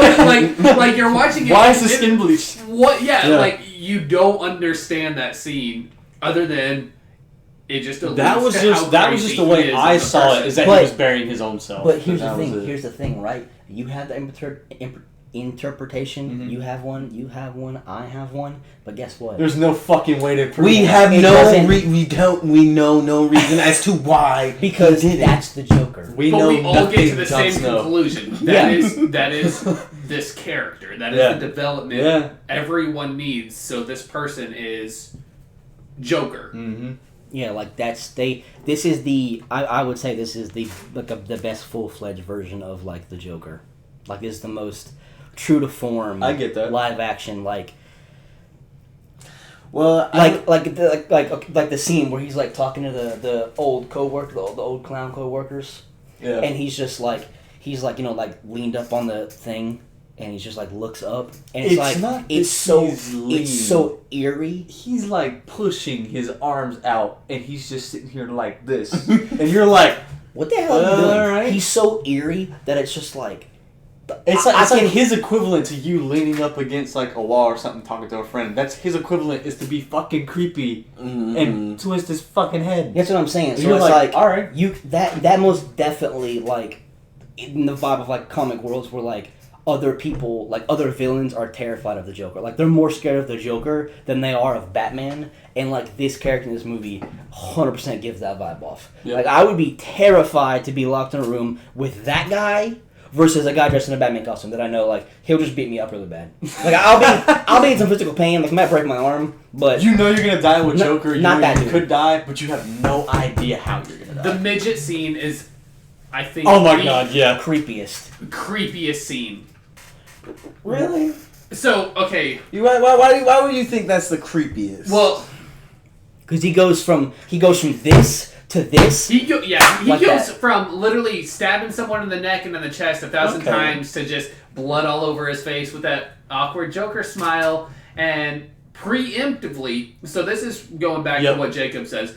He gets sparks of sanity, and so he did that when they first come in. He sees what's about to happen in his mind. Well, he looks at the midget friend. He sees the entire puzzle, and then he sees the midget takes friend. it away. Yep. And then just does what he wants to, and no one else can understand what's going on or follow it in any way, and that's what separates the Joker from any other villain. Like that's what makes the Joker, I think, in all comics, not just DC, one of the most unhinged villains. Yeah, because he sees the midget guy walk in with the tall guy. He physically turns, and I think it's like last night we were talking about this, and you guys said you didn't catch it, but he was like, he went into the house, turns, looks at the midget, spins back around all fucking creepily, and locks the top lock. And I was just like, oh fuck, dude! I'm so like, the midget's gonna die. The midget's gonna die. Okay, no, you know what's funny about that? I like how that scene you only care about like the little guy. You do not care. Hey, the other guy's a snitch. Okay, true. like Joker said, you were the only one that was nice to me talking to the midget. He really was. He wasn't in that way. He wasn't an asshole to him. He was the only person in the movie who wasn't an asshole to him, including the mom, who was a bitch and lied to him the whole time. Well, you can blame that. That wasn't she got mental health issues too, but I'm saying, yeah, she didn't do that. I get that. You can also make the argument that the big guy is the reason the Joker in this movie turned into the Joker. Yeah. He lost his job. He used the gun that he killed the 3 people. He sparked the riots that gave him what he felt like was meaning in his life that he's been lacking his entire life.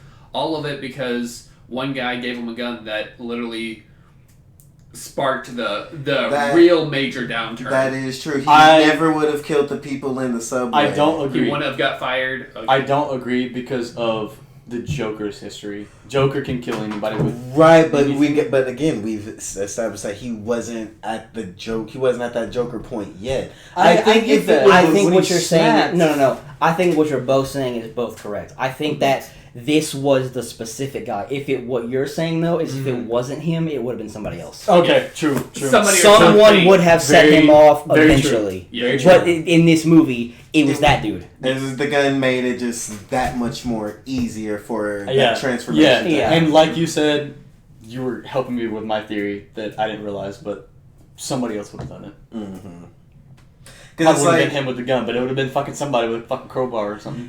That is exactly what I'm... If it was not a gun, it's a crowbar. Yeah. Or his sign. Yeah, I mean, that was... Okay, no, y'all know what I noticed about that whole sign thing? Even though this is like...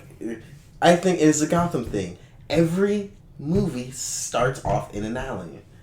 I mean, granted, it didn't start off in the alley, but like that was one of the first things in the scenes. He's flipping the sign and has to run down and chase the kid down. And he gets beat up, and what is he doing? He's just in the fetal position, crying in a fucking alley. So laughing. That is every... Laughing in the fetal position. So I think that's like every big city slums movie, though. Because that's what it is. Because you're not on the main street. You're hiding in between buildings.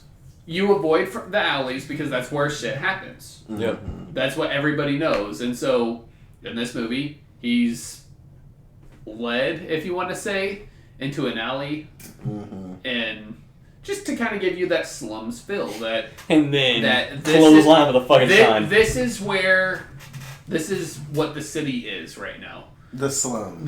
Okay. Yeah, this is where I'm relegated to. This is what's going on. And it really opens up for all the riots and everything that, that gives him that sense of purpose. Yeah. Where he really is like, I've become something. That really in the last 10, 15 minutes really is like, I've become something. But you know what was so Joker about all of this, though?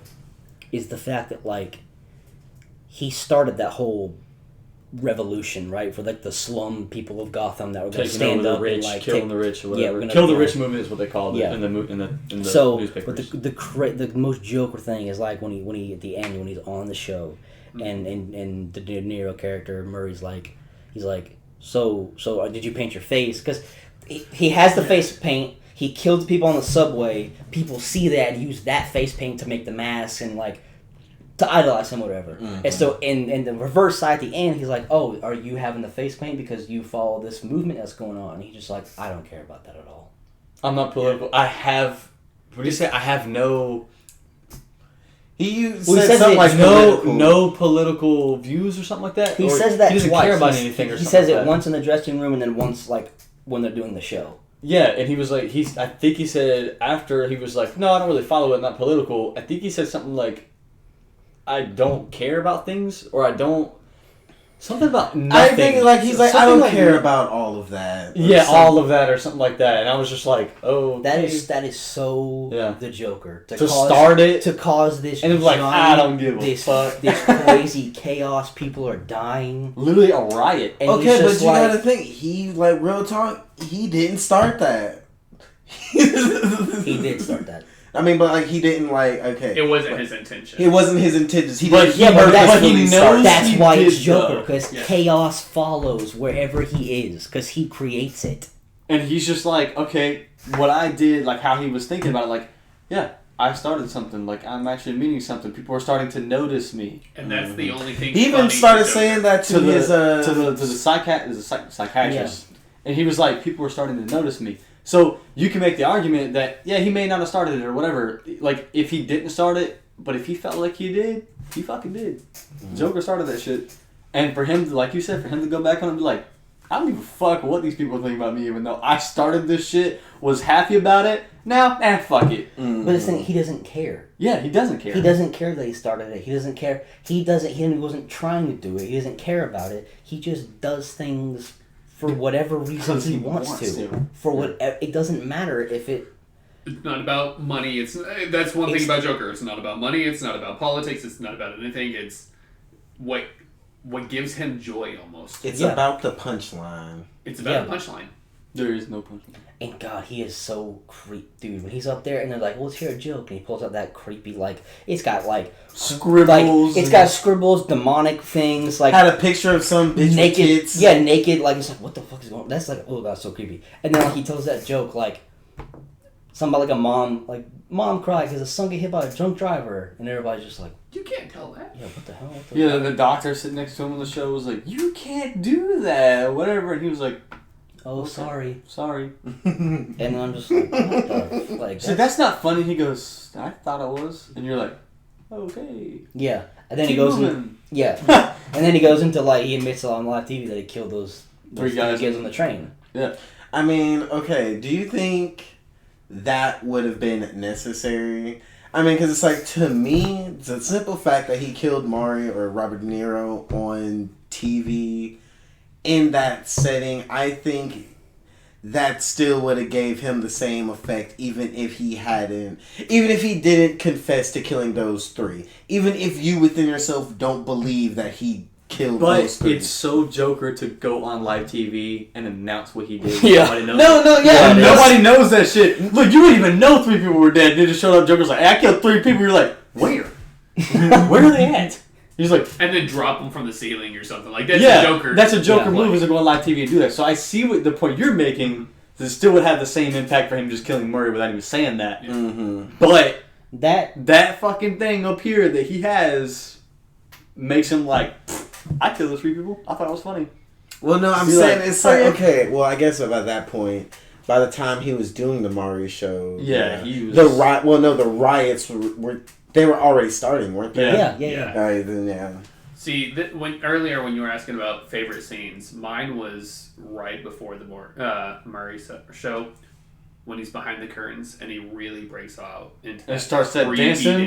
The 2 people were like, I almost felt... And they actually look at him like, okay. I almost felt like the emotions of Joker flowing out of his body, because it's just so eerie. And then it finally just breaks out into something that's outrageous. But it was so fluid and just so motionless. It was choppy and fluid and everything all at once, and you're like, the funniest scenes are those. And you know what's crazy is in that whole entire movie, nobody explains why the hell he does that. Why he does that weird ass dance. No, because I thought he was gonna explain it whenever he starts dancing with the gun in the living room when he's got no shirt on. Mm-hmm. He's sitting there dancing over her, and he's like, "Hey, come here often." Like, those were my favorite scenes. That's just so when he starts talking to himself, he's like, "Oh, Arthur, you're a good dancer." I know. I was like, no way. I think dancing is something he's done his whole life, because he dances with his mother.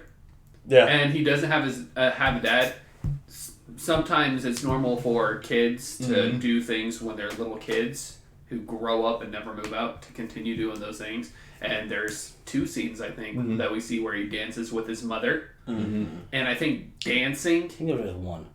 I thought when he got her out of the tub. No, I'm sorry. Yeah, it was 1. But I thought we were about to see those old ladies' titties when he was... It was like, I was like, no. I was like, no. You don't have to do this. I thought the same thing. I was like, please don't. You don't have to do this. I was like, we don't have to do this. I was not thinking about them old stuff. No, okay. I wasn't like, oh, let me see those old titties. No. I was like, when it pans around, she's in the front. I was like, oh, no. See, it's about to stand up. No. Where's the popcorn? We don't need to do this for the movie. If she was 5 years older, they would have been floating. In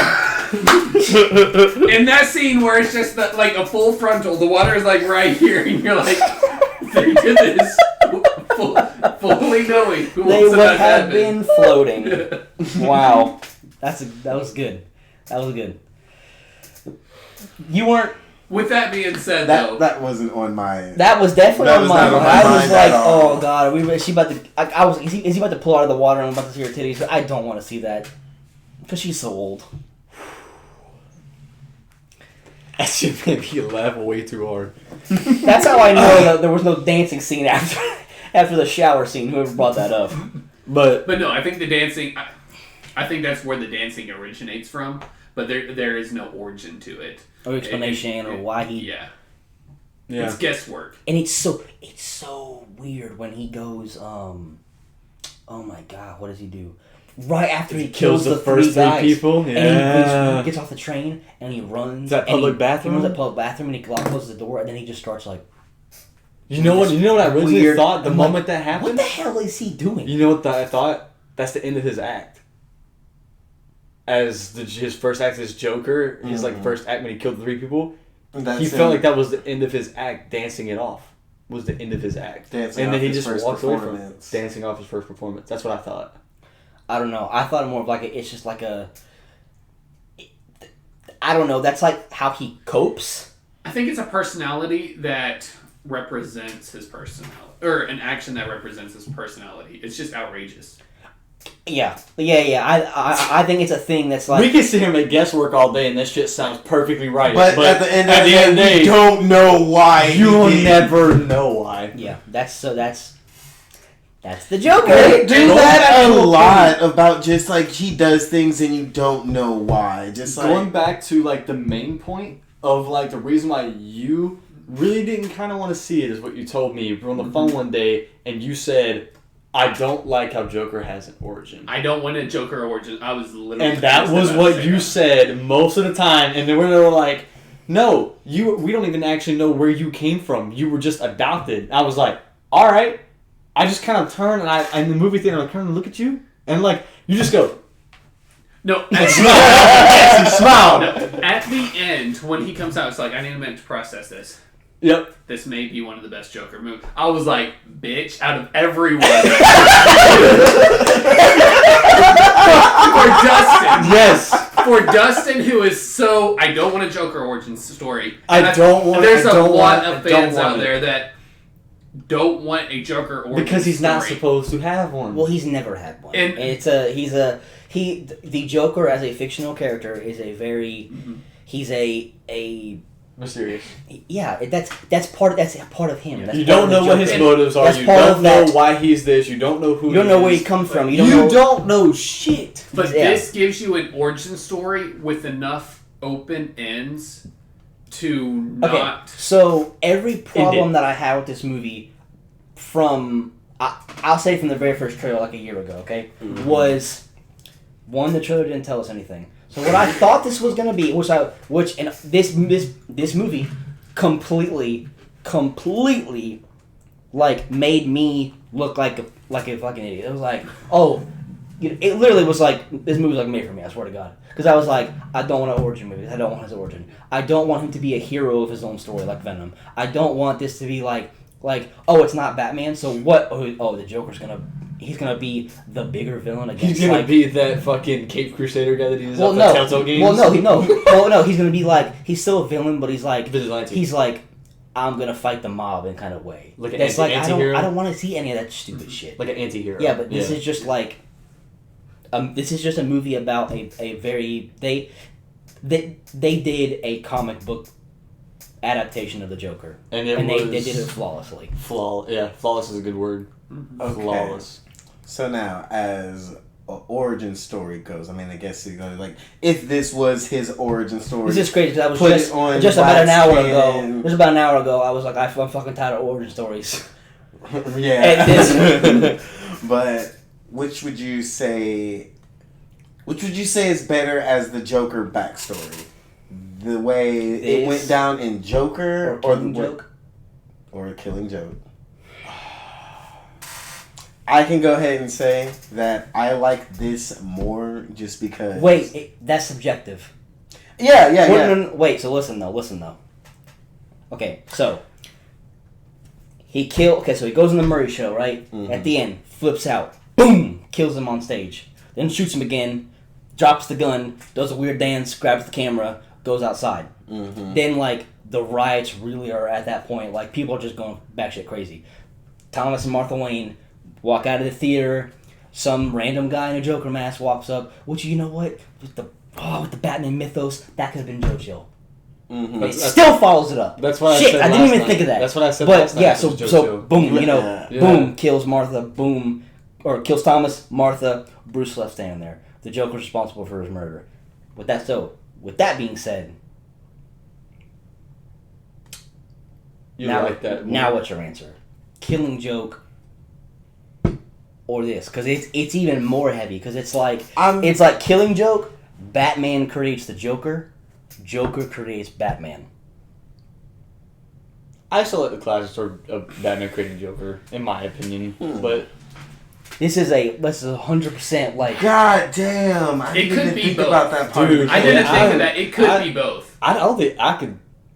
Because literally, like the only I was going to say like I would side with the Joker more, only because that does a better job of showing how he is instead of he just like fell in a vial of acid and it became crazy.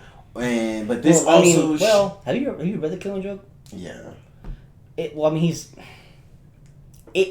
a little more fleshed out than that. I'm talking about as far as the makeup and everything and like why he has that. Yeah. Not necessarily mentality, but like I like love Joker for clowns too. The love to being a clown. It gives you more of a backstory on that in Joker than it does. Yeah, because in the Killing Joke, there's no hey, I'm a clown because of this, or no, I'm just a fucking clown. No, I mean, that was just his job in Joker, so it's just like in Joker he wanted to be a stand-up comedian, and then he was like a clown for hire. In the Killing Joke, he is a stand-up comedian that works like another, like, you know what I'm saying? Like, he is an actual failed stand-up comedian, which, I mean, I guess at some point he does like one act. Mm-hmm. Like Arthur does one act in the movie. I guess technically he's a failed stand-up comedian, but in the Killing Joke, he's poor. That's the only job that he does. Then I think about it, he's he can't support his wife. That's why he like goes in with that gang and does the mission for them. Mm-hmm. Then they kill his wife, and then that's the whole story. That's the whole point of the story is that he had that was that versions of his one bad day. And then Batman failed to save him and dropped him in the vat of acid.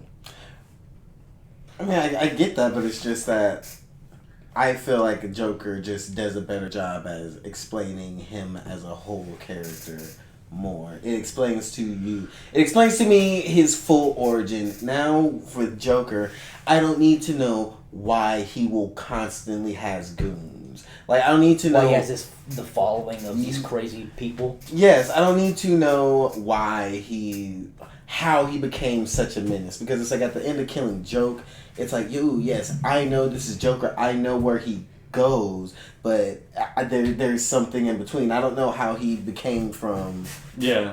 This, crawling out, laughing. I don't know how he came from that to being his actual enemy. Yeah. In Joker... You could see, he's already, in the public's eye. It shows you how he's 100% a menace. I can see that. Yeah. So... It's a good point. I guess to answer your question, it's tough. It's really tough. I'm not going to lie. Since you did add the whole one... One creates the other. Yeah, that actually does make it, 10 times as harder to decide. Yeah, because it's like the nostalgia factor. I want you to pick Killing Joke. It's so it's so crazy, because it's like Batman's fueled by both. Mm-hmm. You know what I'm saying? Mm-hmm. In Joker, he's fueled by somebody in a clown mask killed my parents because of you. Because of you, you did this to me. Like you not even you killed my parents. You subjected this city into this darkness that it will probably never come out of. It won't get worse from here.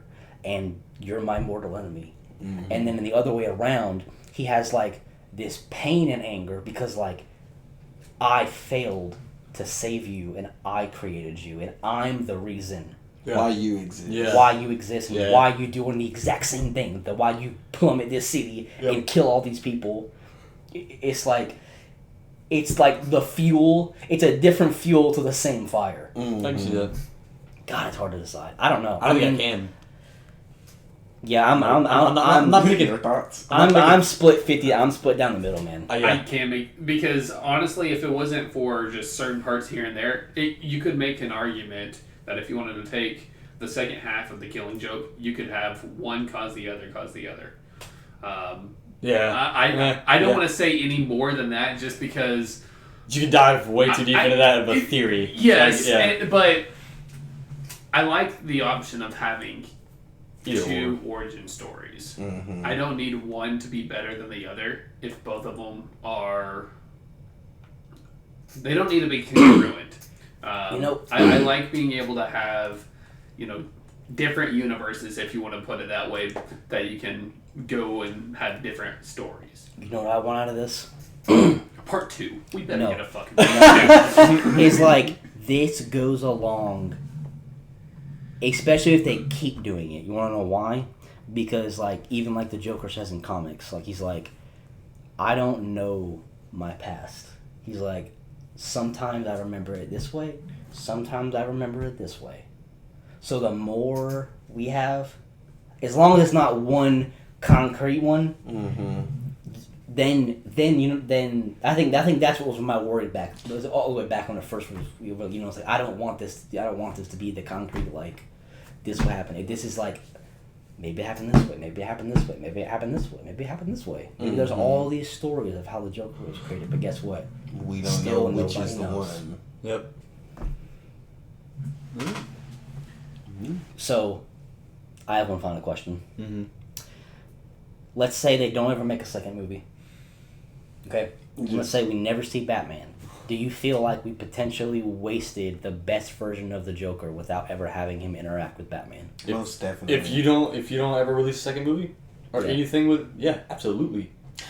But then, I don't know. But does that for the simple fact that this was a one-time type thing? Wouldn't that kind of make this be wouldn't that make this even more special, more iconic? Wouldn't this make him wouldn't this kind of solidify him the Dark Knight solidified Heath Ledger's Joker? If it's only kind of a one-time type thing, it kind of solidifies as this is one of the correct ways to do it. And it's I just can see that, but at the same time, I thought it was so good that I want another one. So at the same time, you're wasting Joaquin Phoenix as the Joker because you're not pitting him against his ultimate enemy. I don't even need Batman. Okay, so I had a really hard time last night. The movie, I was still not... And I love the movie today. Yesterday, I couldn't decide. You spend 2 hours developing the Joker, and I was expecting the psychopath to really come out, either bombs in the city, something like that, and I didn't get that. For me to be happy with... Because I think this probably will be the best Joker in my eyes, I need a part 2 where I don't need a Batman. Joker I need a... Joker is officially on the top, going over the top, doing Joker things. No. More Joker things. We've got the origin story. Now give me more of the action sequences. We have the drama part that really sucked me in. Now I need the stuff where he actually goes out. And so whether Batman's in there or not, I would love to see Joaquin perfect the madness we get out of Joker. Can this Joker compete with a Batman though? Because he gets knocked out by... But we have 10 years for Joker. Well, actually, more like 15 years for Joker to go from... I don't even know how to put this. This person who has nothing to him, really. He's nothing but skin and bones. He's really...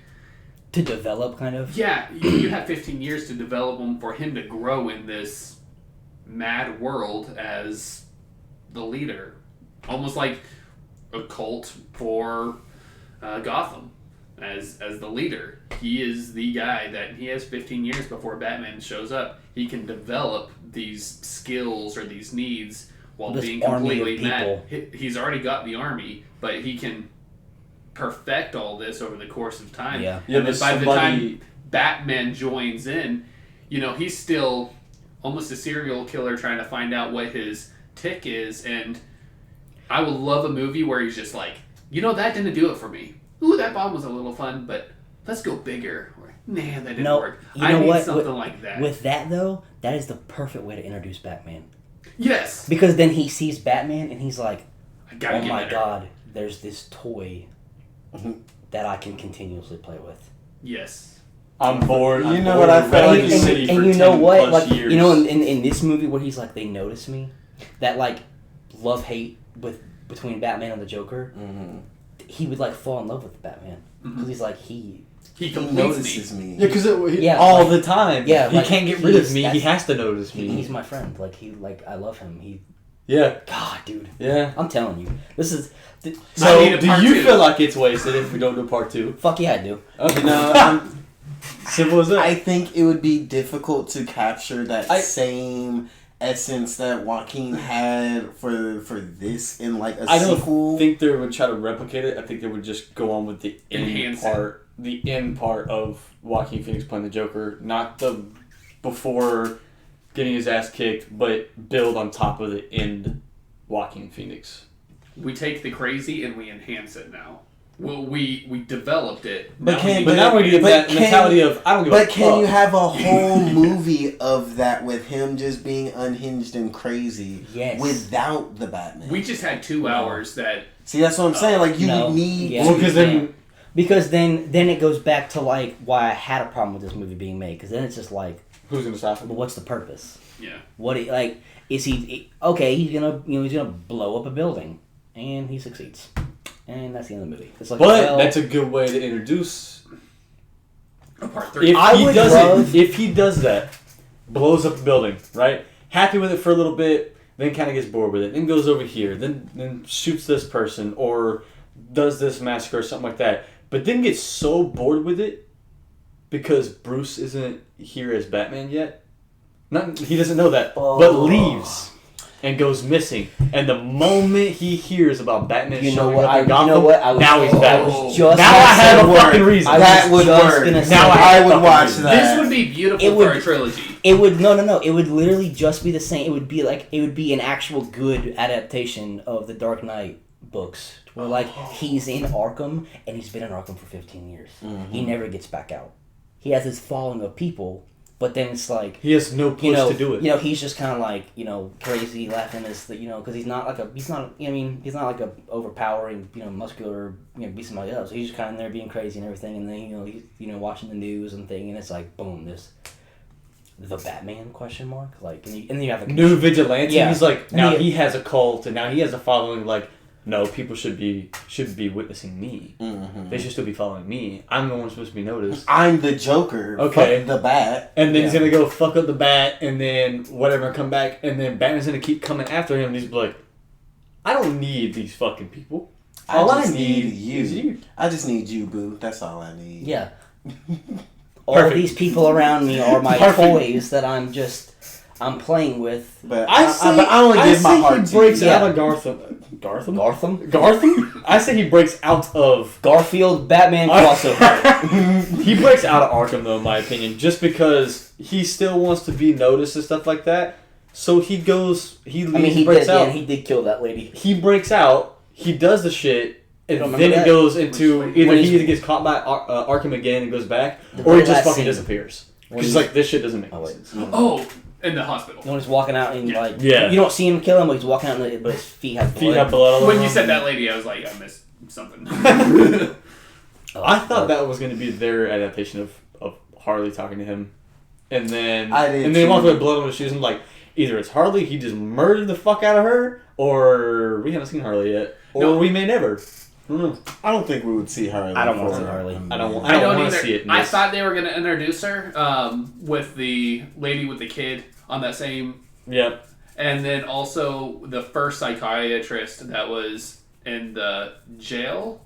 That was interviewing. In Arkham, I was like, don't introduce Harley, especially this early. That's what I thought was going to happen. I'm with him. I don't want it. I want that Batman Joker. Back and forth into the next movie. I kind of like Joker Harley Quinn in some movies, but not all movies. And definitely not this one. I don't like that idea. I just want to see Batman and Joker go fucking toe to toe, back and forth without the distraction to me of taking my focus off of that. Yeah. With Harley. Alrighty. Fucking final thoughts. Amazing fucking movie. Way better than I expected it to be. final thoughts is I'm gonna say he deserves an Oscar, but he's at least better get Yeah. Oscar. Or nominee. He better get a nom, but it's just like I think he deserves. I think he'll get an Oscar for this. So yeah, I mean that's. Wouldn't that be the second Oscar for Joker? Because Heath won one, didn't he? Mm-hmm. So that's the tooth. Love it. Alrighty, that's been another episode of Operation C.M.G. You can check us out on Twitter. We're on YouTube, Spotify, and we'll be on other platforms soon. All right.